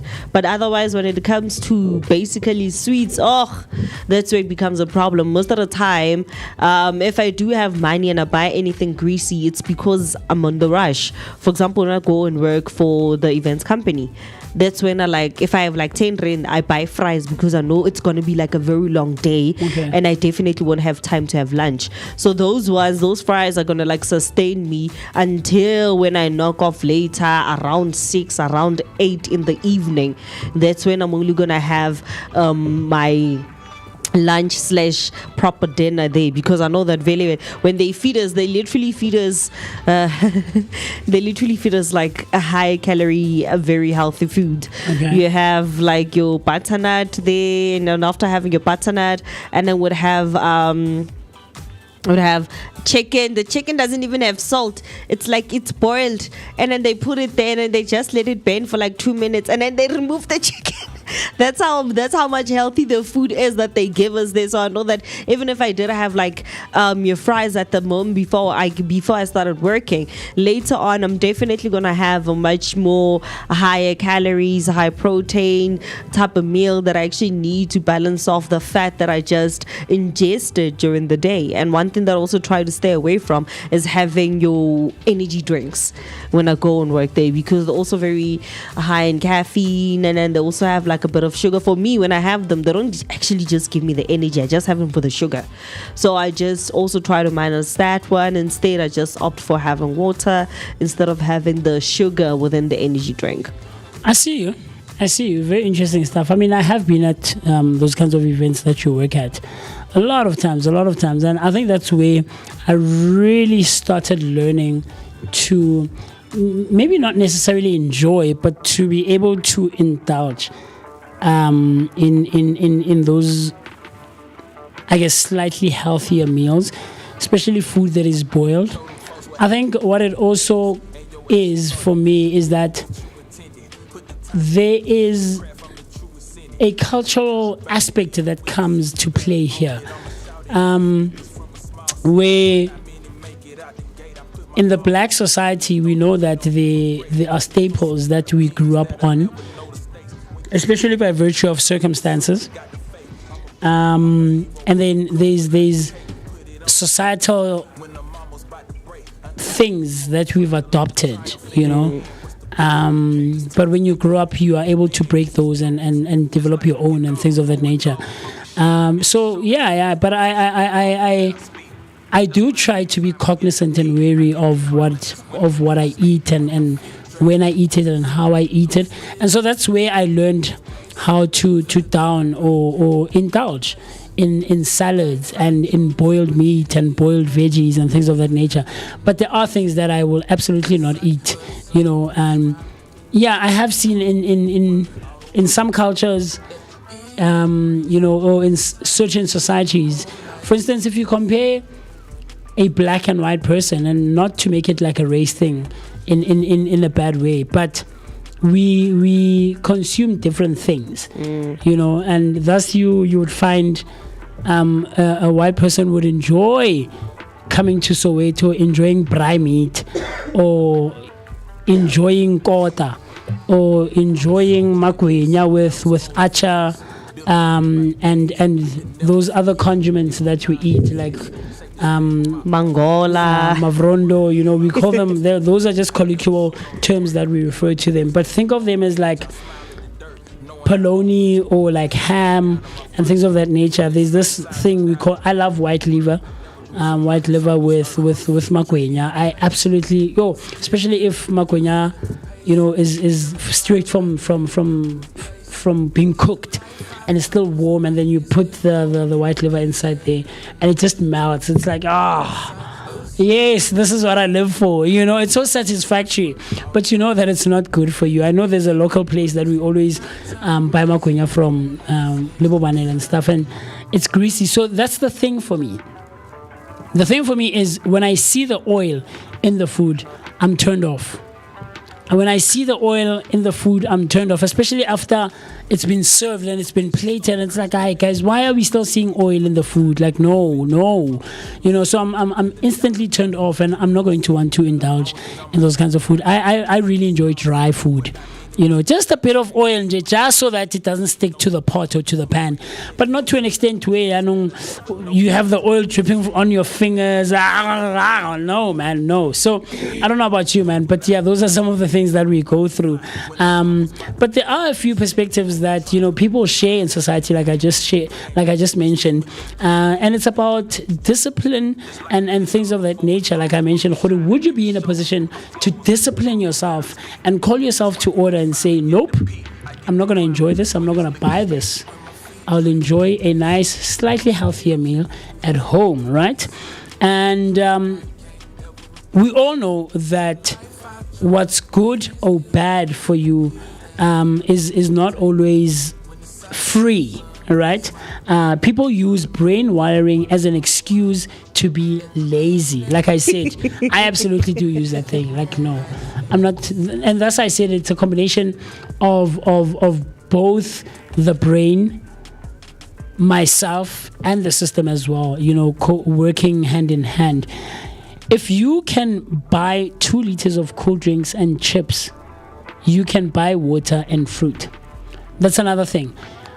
I think back in 2018, that's when I started learning to buy bottled water. Back in 2018. So from time to time, you saw on Tuesday I came with bottled water. All right. So bottled water for me is a thing now. It has been for quite some time, man. So whenever I go to the shop, I always have to try and come out with at least 2, if not 3 bottles of water. But I'll tell you, when you mentioned energy drinks. So I don't drink those, especially canned energy drinks. So from Monster to Red Bull to more fire, to your Dragon, to your Switch, all those energy so you're drinks. more of like a Lucozade Energizer type of person. I don't drink energy drinks at all. What I do take from time to time, I think very scarcely so, is Energizer, but that's solely for electrolytes and not for the caffeine or for the so-called energy that it gives you, right? Once in a while, very scarcely so, I'll do like a very small can of Red Bull. Once in a while.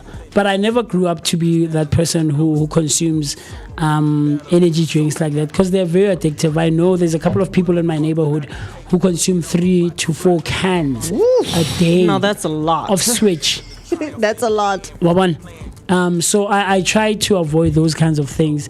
But yeah, water and electrolytes for me are a very huge thing. And then, of course, juice and cold drink, those are exceptions. We all enjoy, or most of us enjoy a nice glass of Coke or whatever preference of cool drink that you like, and whatever preference of juice that you like. But I prefer juice more than I do prefer cool drink, right? So yeah, those are the kinds of things, man. But I try to discipline myself, very much so. But I do use the excuse of,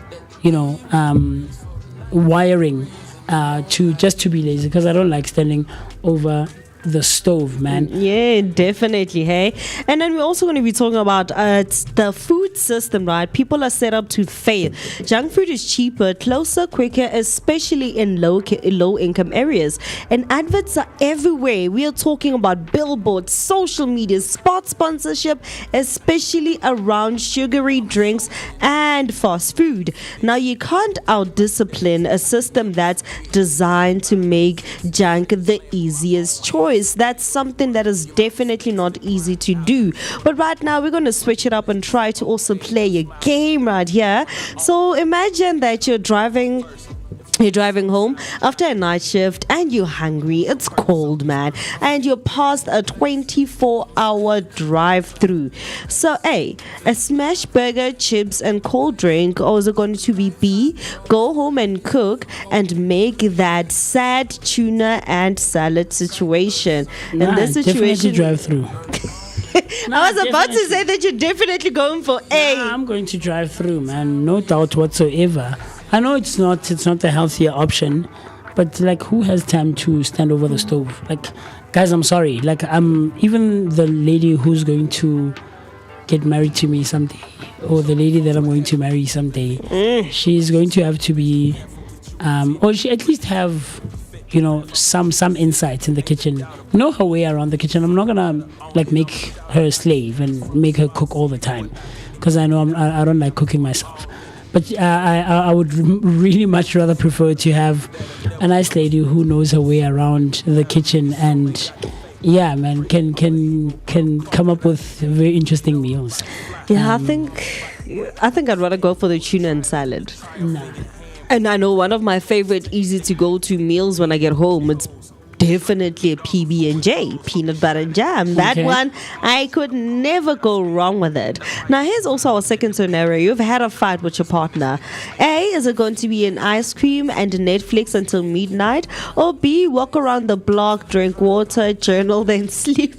Because now she's not cooking. So which option are you going to take? Are you going to eat ice cream and watch Netflix until you sleep?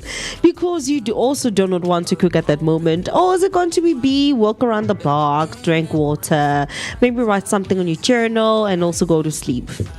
Because I'm not a sweet tooth person, like I mentioned earlier, I'd rather drink water and walk around for a while and but I'm not a journaling person, so yeah, that I wouldn't do. I'm not a journaler.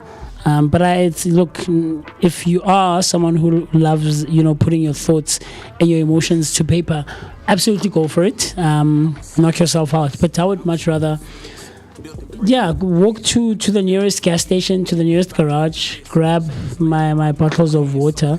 I like the flavored water as well. Sometimes, there's this one brand. Of course, I won't mention brands on air, but there's a one brand that I like that gives flavored water without the fizziness to it.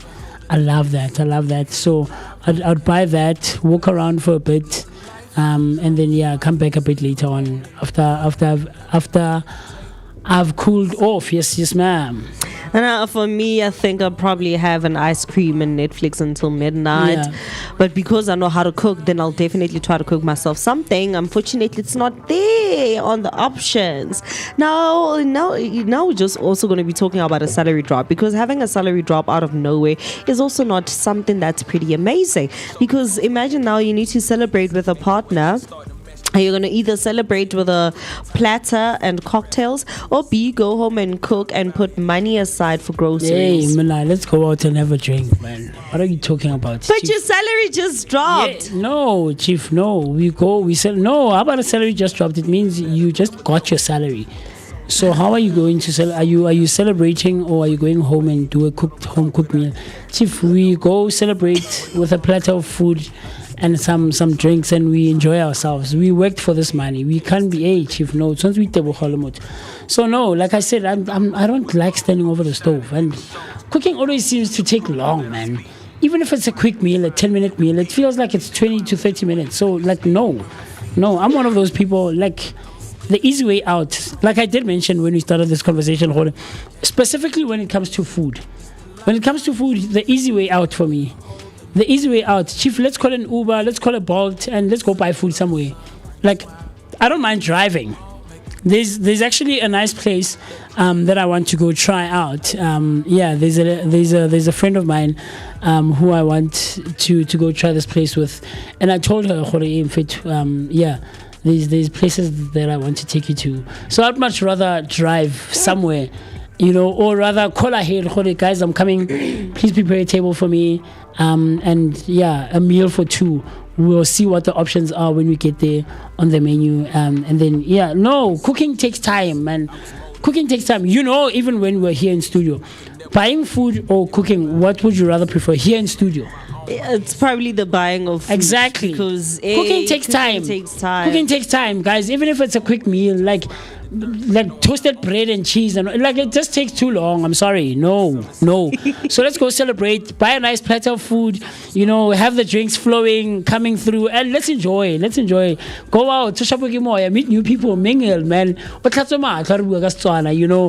See different people. You don't have to mingle as always, because I know there are a lot of people who aren't too big on mingling and meeting people. But just go out, shop, take a breath and relax, man, and relax. But that's just me. me. That's just me. I don't know about you, but yeah, that's just me. But we've been sharing and talking for quite some time, and the time right about now is 6 minutes after the hour, 9 o'clock. After the break, we're going to be giving you a news recap of what we had in our news bulletin a bit earlier on. But with that being said, stay tuned. Don't change that dial, and then you and I and Afriberry will see each other after this cool stuff. About it either when it's in, you better own it. I'ma shout it out the speakers from a small city. When not many make it out the gate, I put my all in it to leave no debate on if I'm great. Plenty folks who got opinions that'll never know the stakes. When you solo every battle and your soul ain't got the faith. I'ma pray, I'm a hero, but I'm Clark without the cape. Put it on, I'm about to fly when I'm almost about to break. Understand you hold a trial and the triumph in your hand. What's the plan? You can't just take what they give you. You a man, you was chose. This life can get darker before it glows, but we shining and it shows through the flows and the prose that I speak. That's why you can find me at the peak. I get the climbing just when it's looking steep. With my feet dragging in place, I'ma still keep it moving, holding the pace. Feel the drive I can't ever replace. This the life I chose, and my hands still holding the wheel that I never know that it take. When the sight of the sun bring a smile, early morn make it work all the while. That the evening brings for the nighttime rings, and the moonlight sings this sound.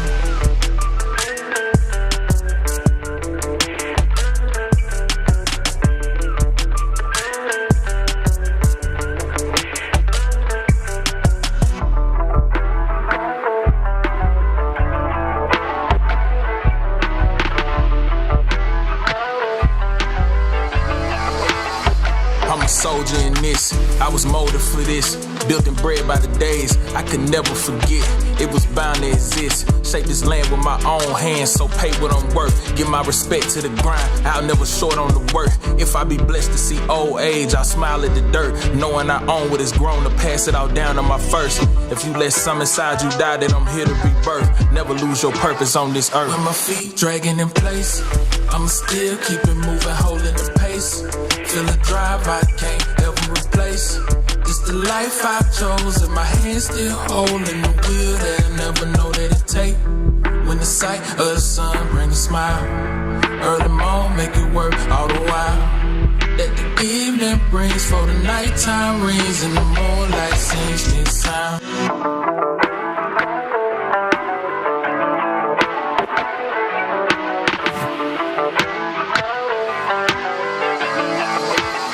Show them folks what happened when you relentless, and your actions start to match the path of what you intended. Put the time in to perfect the craft, I'm the truest in it. Ain't a doubt about it either. When it's in, you better own it. I'ma shout it out the speakers from a small city where not many make it out the gate. I put my all in it to leave no debate on if I'm great. Plenty folks who got opinions that'll never know the stakes. When you solo every battle and your soul ain't got the faith. I'ma pray, I'm a hero, but I'm Clark without the cape. Put it on, I'm about to fly when I'm almost about to break. Understand you hold a trial and the triumph in your hand. What's the plan? You can't just take what they give you. You a man, you was chose.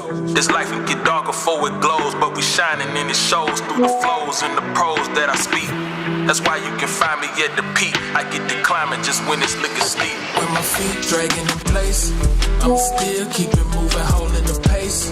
Feel the drive I can't ever replace. This the life I chose, and my hands still holding the wheel that I never know that it take. When the sight of the sun bring a smile, early morn make it work all the while. That the evening brings for the nighttime rings, and the moonlight sings this sound.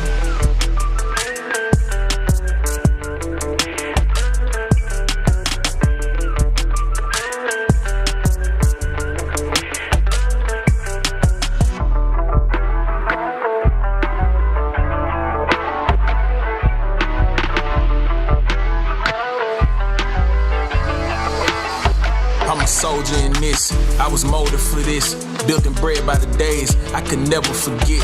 It was bound to exist. Shape this land with my own hands, so pay what I'm worth. Give my respect to the grind, I'll never short on the work. If I be blessed to see old age, I'll smile at the dirt, knowing I own what is grown to pass it all down to my first. If you let some inside you die, then I'm here to rebirth. Never lose your purpose on this earth. With my feet dragging in place, I'ma still keep it moving, holding the pace. Feel the drive I can't ever replace. This the life I chose. hand still holding the wheel, they'll never know that it take. When the sight of the sun bring a smile, early morn make it work all the while. That the evening brings for the nighttime rings and the moonlight sings this sound.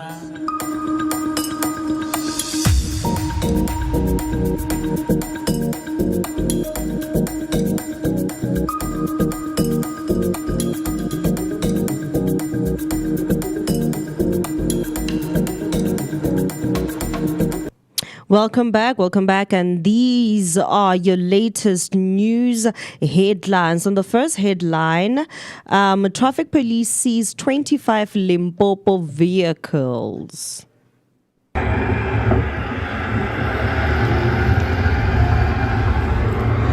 The recent clampdown in Limpopo has reignited national conversations around the safety of scholar transport. With 25 vehicles impounded and 13 summons issued, officials say the operation is part of a broader push to enforce compliance and protect learners. In Gampahlele, the seizure of 7-seaters and bakkies has sparked frustration amongst operators, some of whom argue the enforcement came without warning.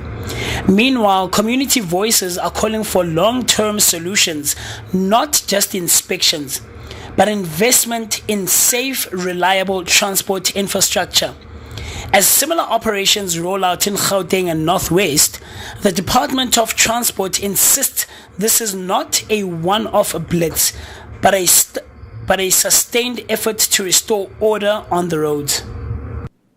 And then coming in for your second news headline, Swift Response presents Paarl Hospital Fire Disaster.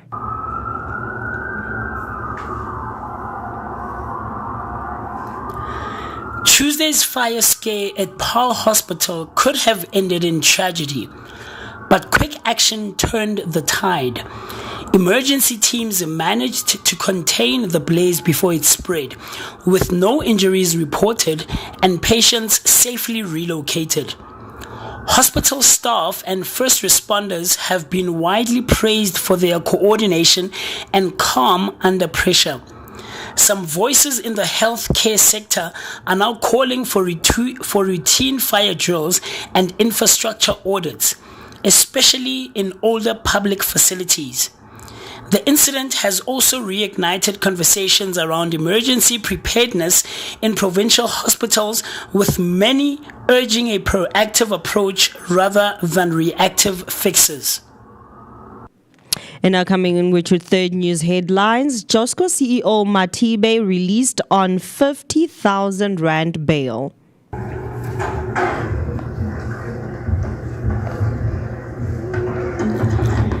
Themba Matibe's release on bail has cast a spotlight on governance within Johannesburg's housing and development agencies. His dual leadership roles at Joshco and the Johannesburg Development Agency have raised concerns about oversight, accountability, especially following the discovery of large sums of cash during his arrest. Legal experts say the case could set a precedent for how financial misconduct is handled in municipal structures.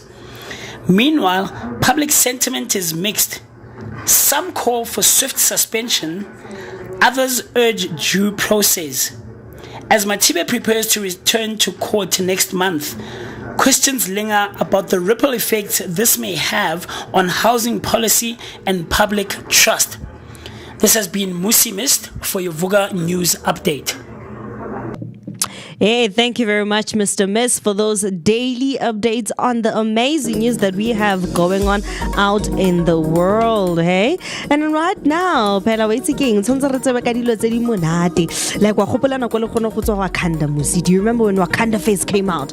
It was a proud black moment for a lot of people out in the world, especially because we were starting to have our own black superhero. And now this is a hero that emerges from a deep, unknown world where it's hidden and has a whole lot of treasure that people are still yet to know about.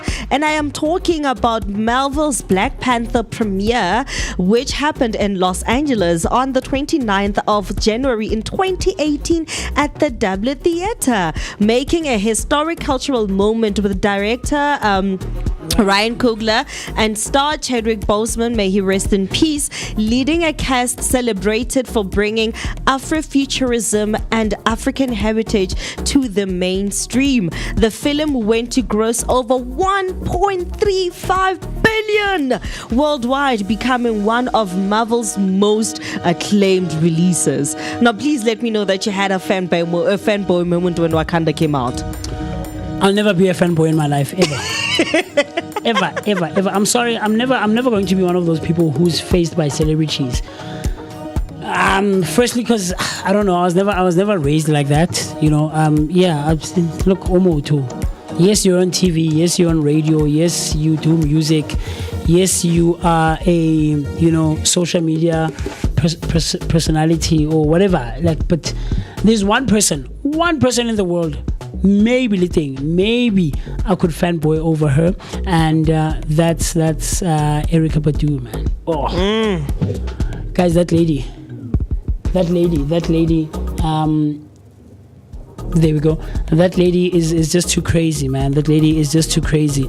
But yeah, but I did love, because I'm a huge MCU fan. I'm a huge Marvel fan, guys. I love Marvel. I'm huge. I recently watched the 2025 released Superman. We got to see what's the dog? I forget the dog's name. Yeah, I forgot the dog's name. But yeah, that very super fast dog that was literally running around in circles. So I watched that recently because I was reluctant, because I'm not a DC fan, and DC always flops, guys. In my opinion, it's like they just never really deliver on that level. Or maybe I'm being biased because I'm a Marvel fan. But no, you're not. I watched. It was cool, but yeah, Superman has been done way too much, and I'm sorry. Batman for me in DCU, and I know I'm not a DC fan, a DC Comics fan. Batman will always be Christian Bale. Ben Affleck is not Batman. I'm sorry, it's personal. Like, I'm not a DCU fan, but it's very personal. Batman is because they even tried it with, who's that guy from Twilight, Robert Pattinson. No, and Cat Lady as Zoe Deitch. No, guys, it didn't work. Cat Lady is forever Halle Berry. No, not even. Okay, wow. Okay.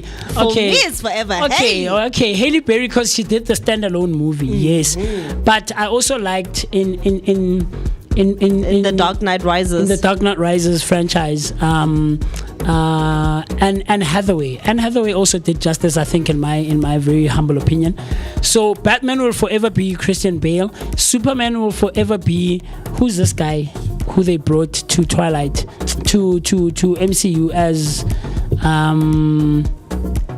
as another variant of Wolverine. Kunja, who's this guy? I forget him, man. Man of Steel, the guy who did Man of Steel. I'll tell you now. He's forever going to be the person. He's always going to be Batman, to be Superman, guys.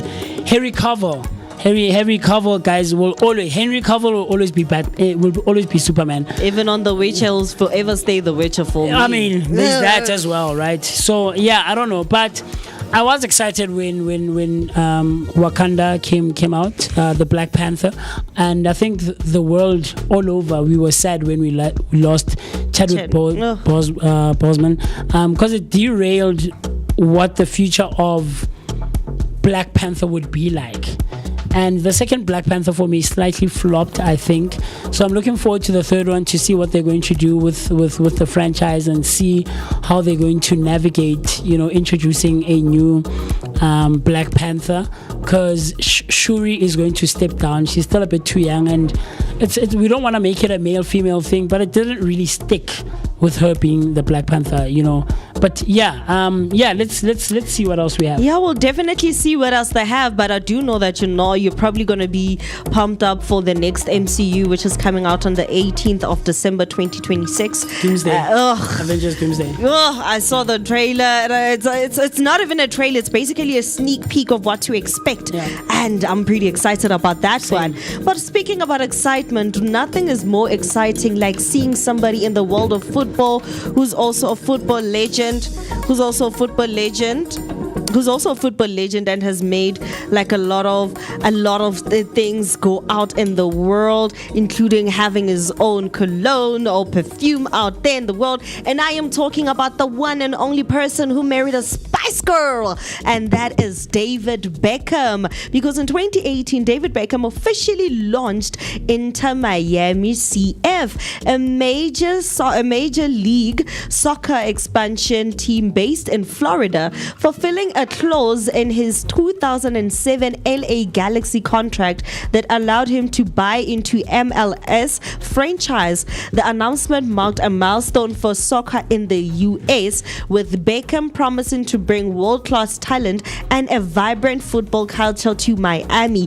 Inter Miami CF began to play in 2020, quickly becoming known for its ambitious signings, including global stars like Gonzalo and later Lionel Messi, and for its vision of building a state-of-the-art stadium and training facility to anchor the sport in South Florida. Now, this was one of the best things ever, especially when Messi actually signed to the team. I remember it was like a bit of a brawl, and then nobody, a lot of people didn't believe that it actually go to a team that is still basically taking its baby steps in the world of football league, and he actually went and signed a deal onto that team, and that is amazing. But obviously we do not only have one famous soccer star in the world, because we also have somebody that a lot of people love, because I also know that I Show Speed also loves this person, and I am talking about CR7.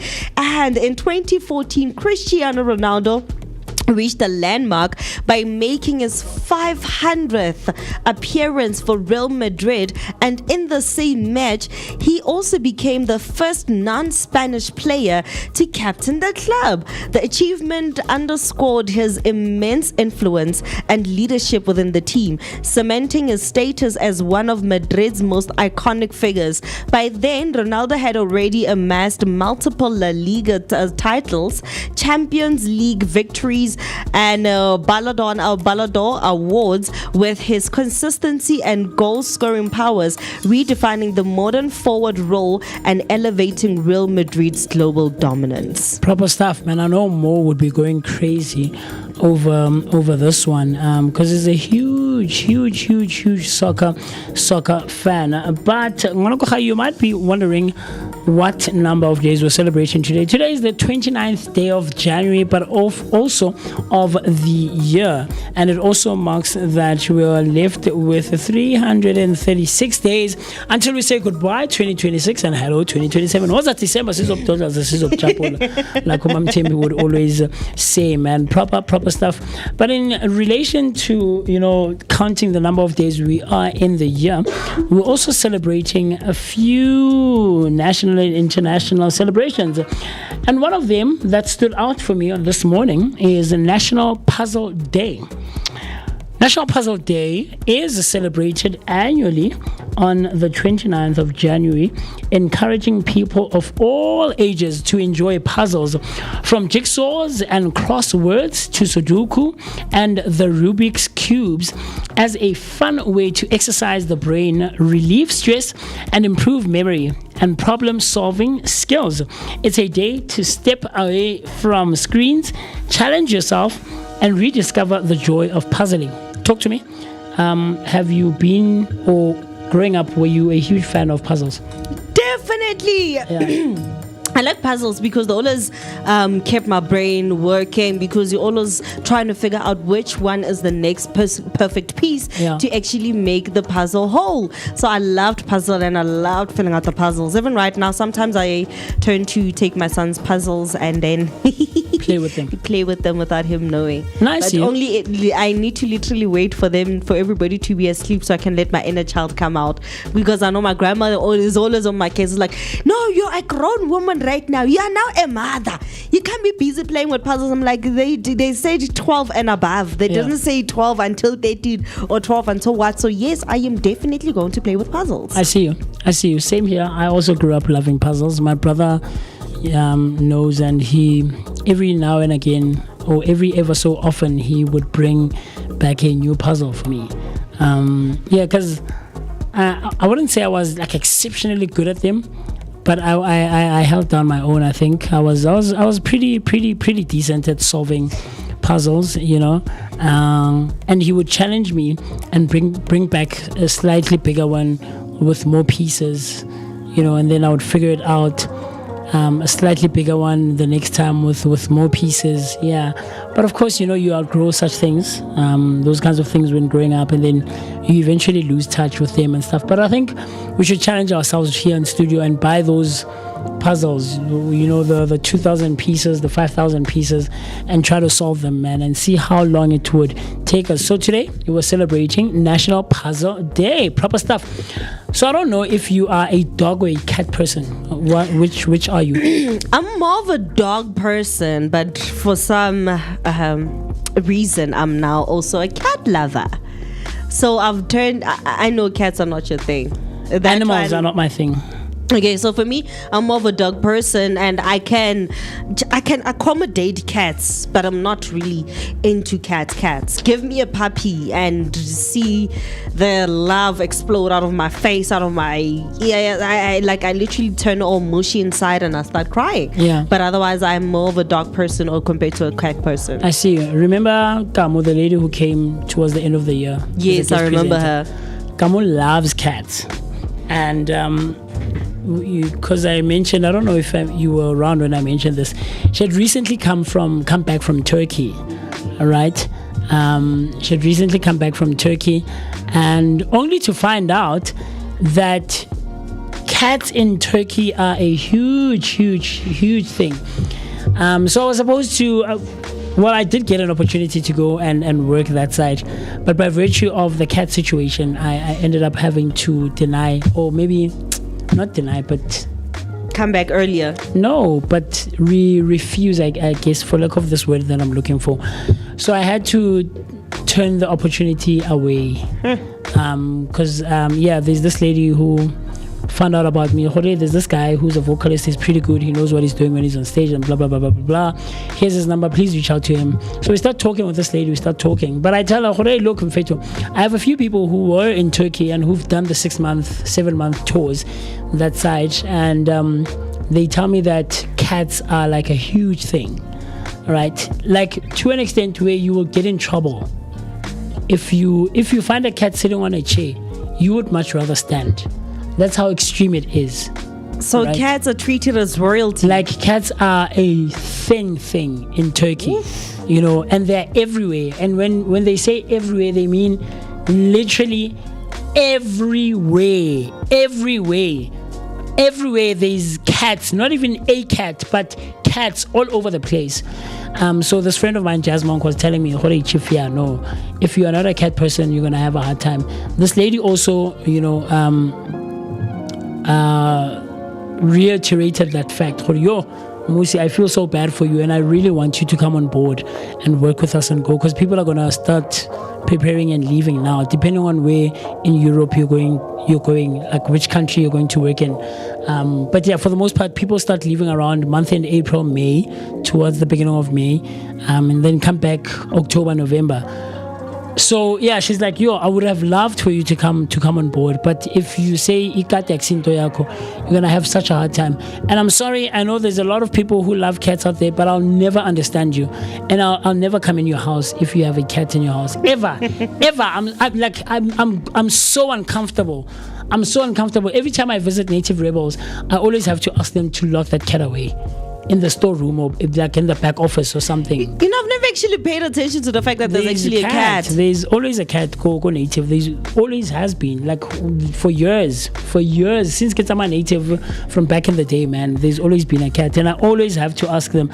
So fortunately enough, especially when I go let's honest with Komoto, I'm able to ask her to ask them. Like, there's a friend of mine who's here with me.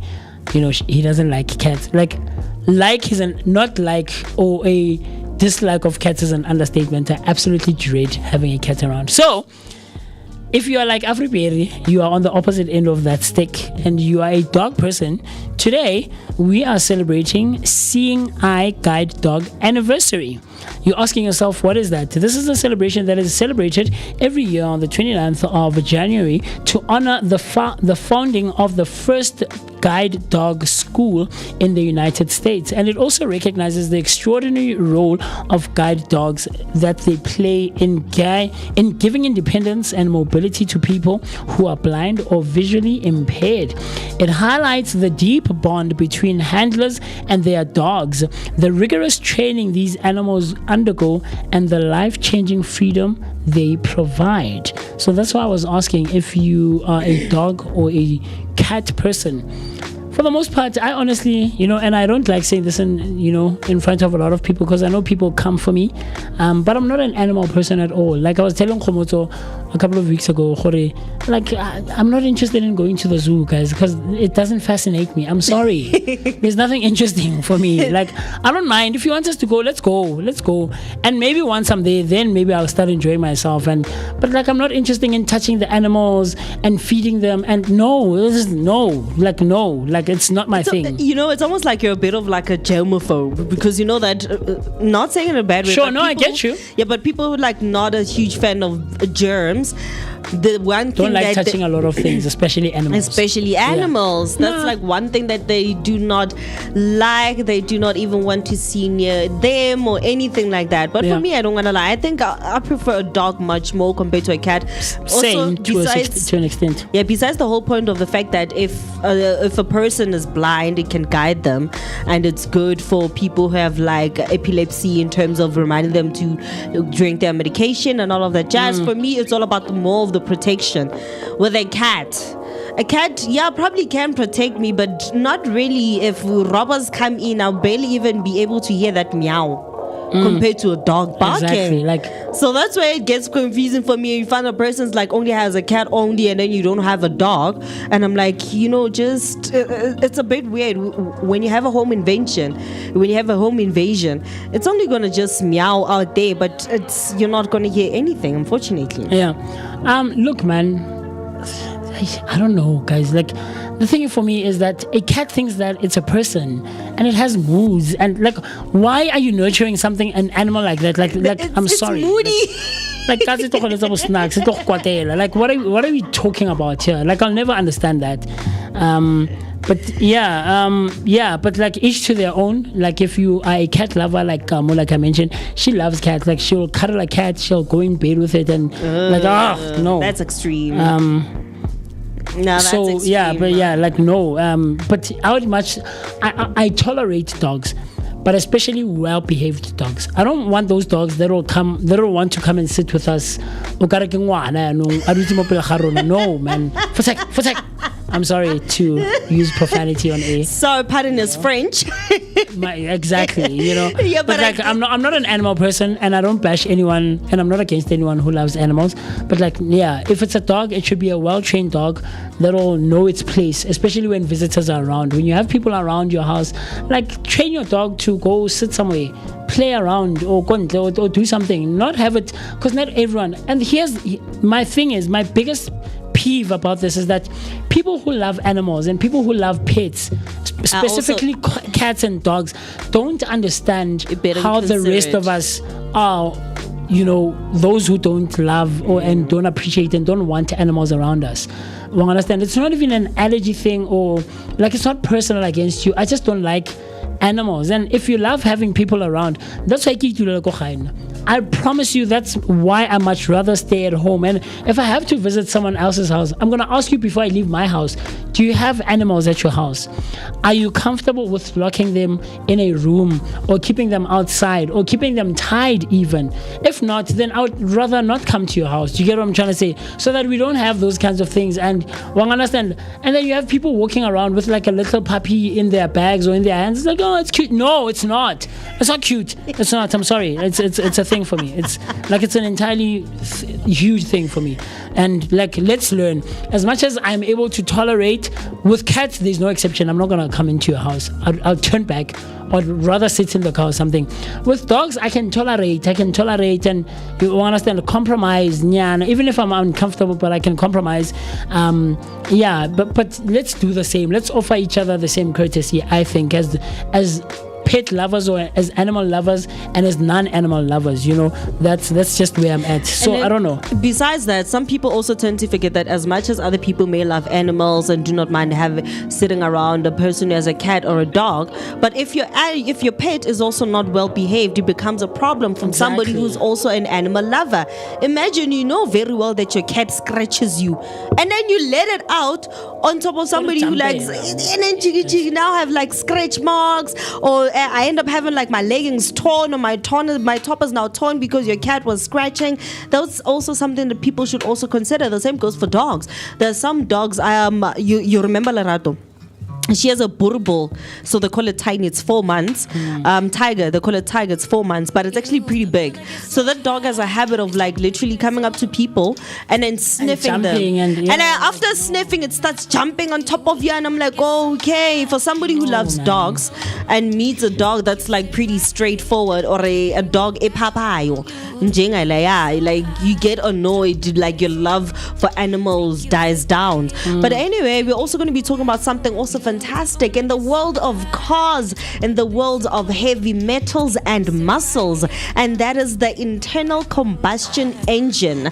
So the internal combustion engine was not invented by a single person, but evolved through contributions from multiple inventors between the late 18th and 19th century, with key milestones including Robert Street's 1794 liquid fuel engine, the Neopig brothers 1807 Pyrophone, and the later Nicholas Otto's 1976 four-stroke motorcycle engine that became the foundation of modern automobiles. Rudolf Diesel further advanced the technology in the 1890s with his more efficient compression ignition engine, shaping industrial and transport power to the modern world. Now that is amazing in the world of inventions when it comes to and when it comes to cars, and making sure that they function and the right mobility that they actually have. But you know what, that's also very fun because everybody likes a fast car. No, not really. Okay, I love a fast car. Yeah. All these things, you should remember, Afriberry. Most of these things, you don't have to apologize. No, you didn't do anything wrong. And this is not just on you. It's on a lot of people, because we tend to, and I try to remind people, whenever we're in conversations about different things in the world, remember in society. that it's a you thing, not an us thing. It is, and it's very subjective, right? I think they're quite...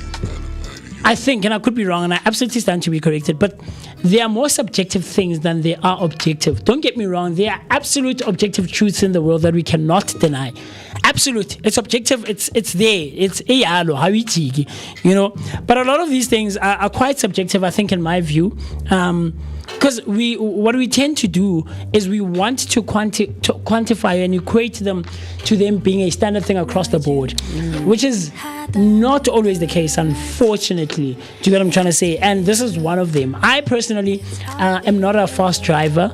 I don't like speed. Like, I'm not big on no, man. Like, but TK loves that. And I remember at the rancho, you jumped into the car, the spinning car, the drifting car. Now that was a very exciting moment for me, because I've always liked drifting. I like speed. I love cars that go fast. For me, it's a it's a thing for me. I know even the same goes for bikes. I've been on a super bike, I've been on a cruiser, I've been on an adventure bike. So for me, it's things that I actually enjoy and I actually love. So yes, I love. No, even TK. TK is also a huge fan of fast cars, man. Like customized cars and things of that nature. Enough for Nakoloi, man. Like I'm not so huge on that end. But yeah, it's pretty subjective in my very humble 2 cents worth of an opinion. But on a day-to-day basis, man, you know that there are always people growing up and people who we consider celebrities, celebrated individuals in our society. And one of them is RG Snyman. RG Snyman, or Argia Snyman, was born on this day back in 1995. Hey, shout out. Turning 31 years today, he is a South African rugby union player for the Springboks and Honda Heat in Japan. Something very interesting about him is that he is nicknamed a Viking for his towering 2.06 meter frame and warrior-like style. Very interesting stuff, man. Shout out. And then the other one who's celebrating his birthday, who was also born on a 5th year, but this time it's 1975 instead of 1995. David Tlale was born on this day back in 1975 and is turning 51 today. He's a South African fashion designer, showcased globally with collections for Edgar's and major fashion weeks. A nice one, man. Something interesting about him is that he was the first South African designer to showcase solo at New York Fashion Week back in 2014, making history by bringing African-inspired couture to one of the world's biggest fashion stages. Very interesting stuff, man. Nice one, David Kale. And then lastly, on our celebrity birthdays, we have none other than Oprah Winfrey. Hey, turning 72 today. She was born back in 1954 on this day. Influential TV host and producer, she also led the Oprah Winfrey Show that we grew up on from 1986 all the way to 2011, right? She has shared in quite a number of interviews that she doesn't think that she'll ever get married, and she has proven that over the years. Her birth name was actually Oprah after a biblical figure, but due to frequent mispronunciation, Opa, not Oprah, Opa. Very interesting stuff. But due to mispronunciations, she became known as Oprah, and the name that later became globally iconic. Oprah Winfrey celebrates her birthday today. And I think one thing that we also forgot to include is the fact that she also has an all-girls school here in South Africa. She also has an all-girls school here in South Africa, and that is amazing. That is amazing. That's amazing news.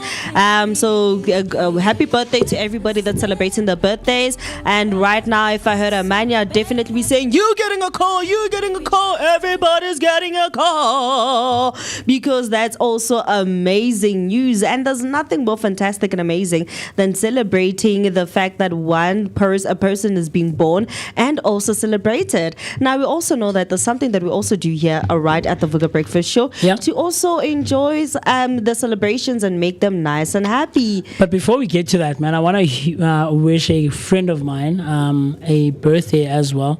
Khozo Sensu is celebrating his birthday today. Khozo and I have known each other for the longest of times, man. Geja, as he's affectionately known around the streets of Dopsy. We've known each other for quite some time, and man, there was a time where he came through for me when I really needed a friend. So a huge birthday shout out to Mr. Sensu, sir. I hope you are going to have an exceptional day. But like Afriberry said, from us right here on the Vooka Breakfast Show, from the Vooka team, from the Vooka Nation, we would like to say happy birthday! Woohoo! Yeah! Hip hip hooray! Hooray! Hooray! Nice one, man. We hope that the rest of the year will be filled with love, laughter, and all things amazing. But with that being said, also on a day-to-day basis, right here on the Vooka Breakfast Show, we also try to give you words that are aimed at improving both yours and our day-to-day speaking patterns, our spoken languages, and of course, ultimately, our vocabularies. And today is no exception whatsoever. And the word of the day, or for the day today, is luminary. The word is luminary. This word is a noun, and how you spell this word is as follows. That's Luminary. Luminary. Luminary. The definition for the word luminary is as follows: a person who inspires or influences others, a source of light or guidance. The meaning of the word luminary is a person who inspires or influences others, a source of light or guidance. How you can use this word in a sentence is as follows: she became a luminary in her community, shining with purpose and clarity. She became a luminary in her community, shining with purpose and clarity. Similar words include inspiration, guide, and beacon. Similar words include inspiration, guide, or beacon. Talk to me. Afriberry. A person who inspires or influences others, a source of light or guidance. How would you use the word luminary in a sentence? When Oprah first came to South Africa and said that she'll be opening a school for girls who have been abused and to give them a brighter future, all of us as South Africans, especially females, we saw her as a luminary to us, a person who inspired us to build and become more. Nice. I like that. That's cool, man. Very, very proper stuff. I like that, Afriberry. That's actually cool. So talk to us, right there, from wherever you're tuned in from. Yes, from wherever you could be tuned in from. Talk to us. How would you use the word luminary in a sentence? A person who inspires or influences others and is a source of light and a guidance. The time right about now, 46 minutes after the hour, 9 o'clock. We're just under 15 minutes before we say goodbye to you on this lovely Thursday morning. So what Afriberry and I want to do is, because we've been talking for quite some time, we want to rehydrate, grab a glass of water or maybe some coffee or tea and rehydrate ourselves. And then in the process, we will be paying our bills. So after the break, we will be giving you slightly a bit more. And then in the last 10 minutes, we will be saying goodbye. So do stay tuned in and don't change that dial.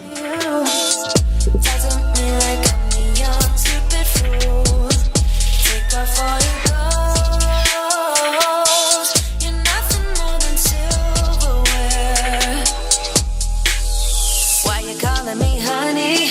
Why you show off your money? Wave it like it's a tissue. Baby, this is your issue. I'm not falling for bullshit. If you like me, then say it. You don't get that I see through this facade that surrounds you. Growing up takes time, so don't you waste mine. You and me ain't right. I'm wearing gold.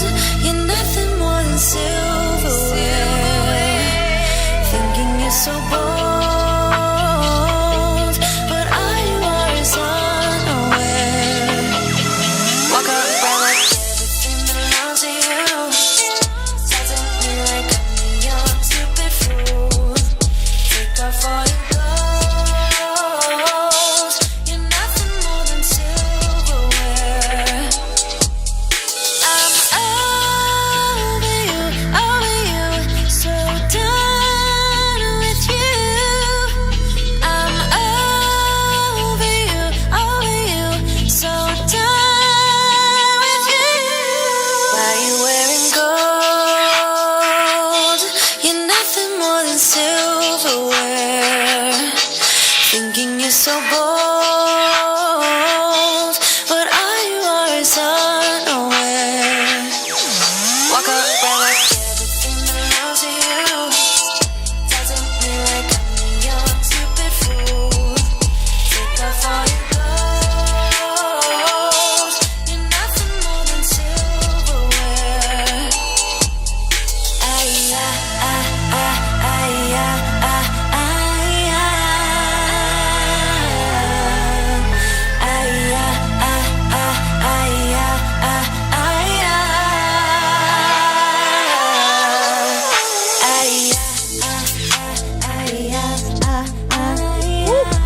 Now, let me just be frank. That is actually quite a banger. The one that's playing right now. Because it has me feeling good on some party modes.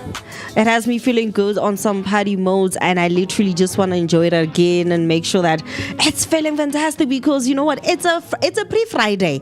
Get Thursday, tomorrow it's Friday. That's a lot of people start getting ready and having a lot of fun. But then unfortunately with fun comes some very unsettling words. Well, we've heard that some celebrities unfortunately passed away. And this has actually turned out not to be true. Now we're talking about 6 celebrities who are victims of death hoaxes. People who were claimed to be dead and not seen, but unfortunately are actually still alive. And some people are just there spreading false truth and like, the person passed away. You don't even know where this news is even coming from. Yeah. For example, we heard about Yvonne Chaka Chaka saying that she apparently passed away.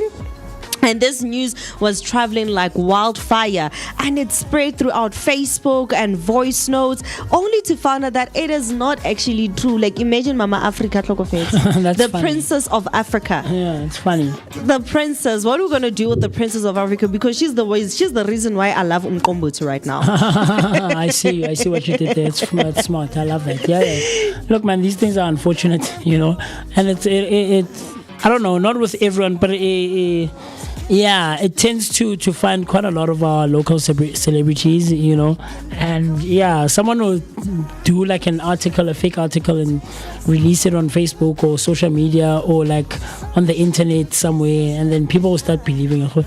And now you have to prove yourself for our Now, she later revealed or released a video confirming that she's alive, and it's like, guys, like I'm still alive. I'm still here. Yeah, exactly. Why do you guys have to do me like that? Yeah. And then another one that actually happened. Now this one is pretty sad because she unfortunately stepped out of the limelight due to her having a stroke. Yeah. And I'm talking about the one and only Lyra, her full name being Lerato Molapo, and posts claim that she had passed away after she had the stroke. People do not understand that you need to go back, relax, and recover so that you come back much more stronger. And this spread out throughout X and Facebook. Now this was very sad at the moment because we all knew that she was recovering, and I remember that she also even came out and said that I'm struggling to recover faster as a stroke patient because we do not have actually a physiotherapist or speech therapists, speech therapists actually, that are trained in indigenous languages, meaning that if you're a Zulu person and then you end up having a stroke, the person will be helping you regain your speech as somebody that will be speaking in English. And this is something that actually needs to be explored, and we need to have more people within the indigenous space actually teaching people how to recuperate within their own home language, because now that one is much more of a tongue twister and it's much more bad. And her family came back with a statement confirming that she was just recovering and had not passed away. I see you. Yeah, man, it was sad. story. The story Salrato was very, very sad, man. Yeah.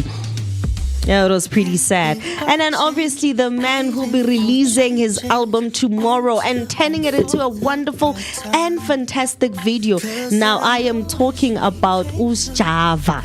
Now, there was also a fake claim about Java that he died in a car accident. Like, having a car accident in South Africa is like one of the worst things that could ever happen to a musician, because immediately once you have one, people start assuming that you passed away. Like they did with Java, where it spread out through WhatsApp groups, where it spread out through Facebook and breaking news pages. Now, this is also very sad because most of the time artists get killed without them actually passing away. And like, unfortunately, the sad thing that also happened with DJ Waras was that last year he was also claimed that he unfortunately passed away before he actually did, and then it led to him having an untimely demise. And as Java actually came back and posted online to dismiss the rumor and said, ngiyaphila, ngisase strong, ngiright mina ngiyinsizwa. And he showed the world that no, these are just all fake claim. I am still alive and I have not passed away. So please stop spreading them lies. And then one person that we all love, because he also told me that I must never cry, growing up as a kid with an opera singer, and he made people's dreams come true. And I'm talking about the one and only Zola 7, Ubonkosi Dlamini. And in Lana, wavela multiple false claims over the years. Now, this is not something that happened in 1 year. It happened over the years, aligning that ushonile, that he had passed away. Waphuma WhatsApp group asasikhula sasitshela ukuthi RIP Zola 7 ngama graphics angowona. Like, it was very sad, especially because he was still alive, only for us to actually find out as South Africans that the man who helped so many people achieve their dreams, whether the dream was to become a musician or to do something else different, was not actually gone, and he was still alive. The only unfortunate part was that where he was leaving, it was not all good. But thank God that Zola 7 is still around, and waya dress analendaba ukuthi yena akashonanga usaphila ngama interviews. And singakhohlwa futhi ukuthi no Silo Makeka Nqube naye also came out that now shonile after a short illness, and only to find out that he's also still alive. And Lena Puma with Facebook, where they had memorial posts and a clickbait blog. Now, unfortunately, that was also false, but he also came back to say, you know what, I am clapping back and slamming those hoax because I am alive and fine.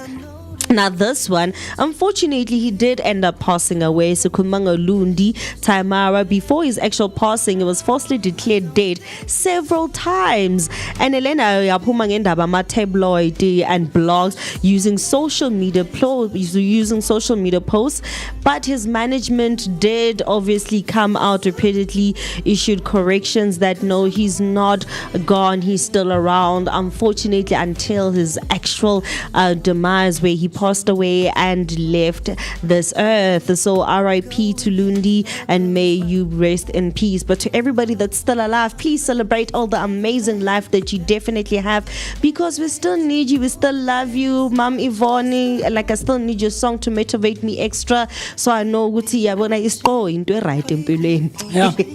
Very proper stuff. It's always sad when these hoaxes come through and come onto our social media pages and our news feeds and things, and our timelines and our For You pages, you know. Like, those people are just like, why would you want to do that, man? Announcing people's deaths without the family announcing it first. Like, why do we do that? Like, it's such a responsibility. I know you love the person, maybe you're a fan and stuff like that, but yeah, we shouldn't be doing that. In the last few minutes that we have remaining for today's episode, I just want to leave you with words of inspiration that today's efforts create tomorrow's victories.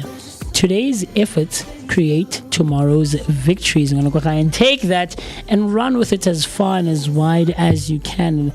That the efforts that you put in now, today, as we speak, as you and I are left with about 3 minutes till the end of the show, always remember that the efforts that you put in, they create tomorrow's victories. They absolutely contribute to how far and how big you're going to become tomorrow. But also, there's a lovely quote by Coco Chanel that I want to leave you with, is that the most courageous act is still to think for yourself aloud. Coco Chanel says that the most courageous act is still to think for yourself aloud. Remember that you are an individual first. This is not to say that you don't love your kids, you don't love your family members, you don't love your siblings or your parents or your friends or your co-workers or just the world in general, but you are an individual first. I am Moocee Mist first before I'm anything else to anyone else in the world. Right, and it takes nothing away from the love that you have from all the people who form part of your circles, be it family, friends, colleagues, neighbors, and everyone else.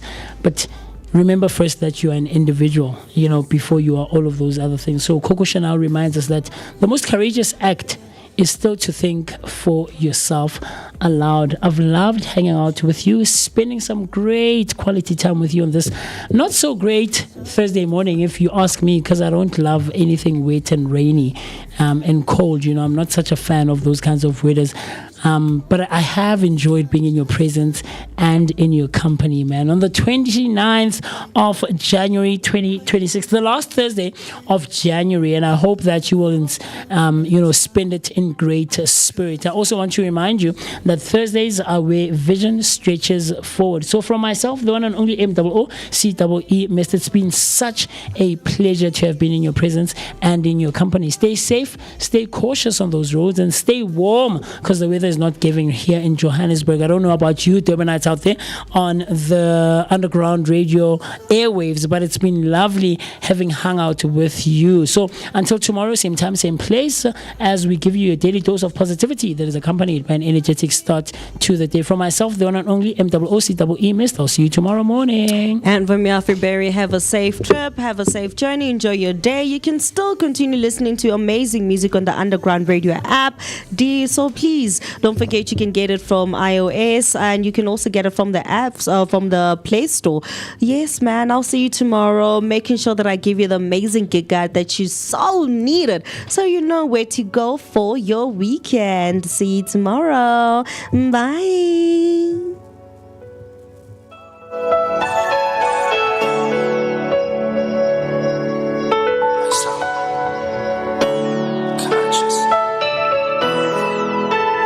Put you on trial.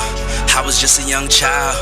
Gave you 25 to life, all these years gone by, and you never asked why. All you did was pray to God, all you did was wait your time. Now you about to come home, and I'm about to have a child. It's gonna be worthwhile. It's gonna be worthwhile. Remember nights I cried, now we at the finish line. You was only 21 with a son on the run, no. You was living in the jungle. Got charged for a murder and some weed and a gun, no. You was moving like Rumbo. Did your time like a champ, never rumble. You was on the wrong path, you was young though. You ain't never let it break you, stay humble. We see the light at the end of the tunnel. I see the fire and the pain in my mama's eyes. I was just a little boy, I always wonder why. Cause you couldn't help raise me by your side. I was taught to speak the truth and never tell a lie. But I know you wasn't capable of homicide. You was just a real nigga, always down to ride. I thank God that he gave you a second time. You got caught up in the field, but you still alive.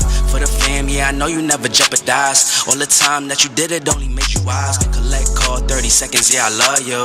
Learned a lot of life lessons from my uncles. This a letter to my pops up top, and it's still fuck cops. I don't eat pork chops, no. So we got the city on lock, it's going down, young jock, yeah. Then they put you on trial.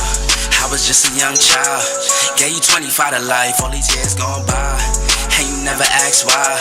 All you did was pray to God, all you did was wait your time. Now you about to come home, and I'm about to have a child. It's gonna be worthwhile. It's gonna be worthwhile.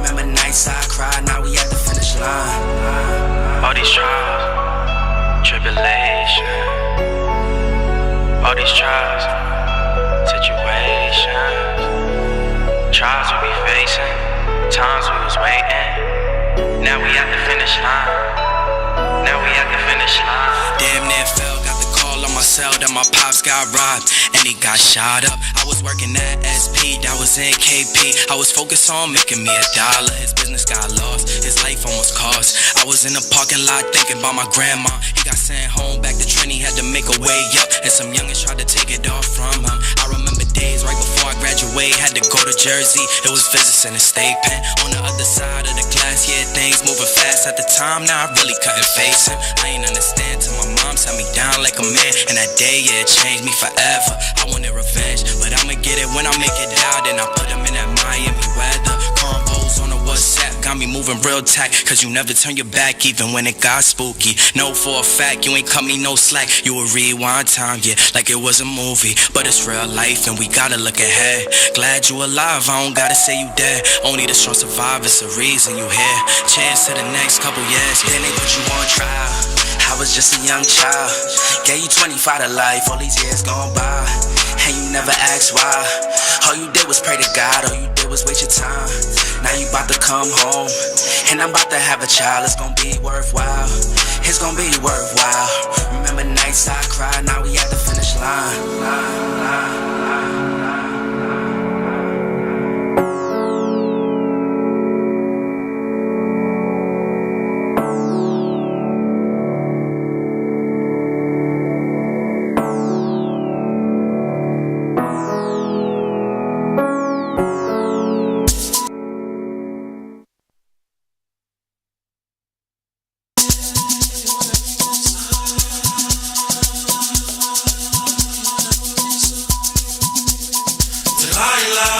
Delilah, why you wanna break me so? Delilah, Delilah, why you wanna break me so? I can tell you've been mixing from the sign you've been given. Ain't so dangerous, how you played enough? Know me straight enough, know me waking up. Fine, fine girl, she want me. Give her my love, only till my love. She got me, she do me that, she do me. Fine, fine girl, she want me. Give her my love, only till my love. She got me, she do me that, she do me. Delilah, Delilah, why you wanna break me so? Delilah, Delilah, why you wanna break me so? Delilah, Delilah, why you wanna break me so? Delilah, Delilah, why you wanna break me so?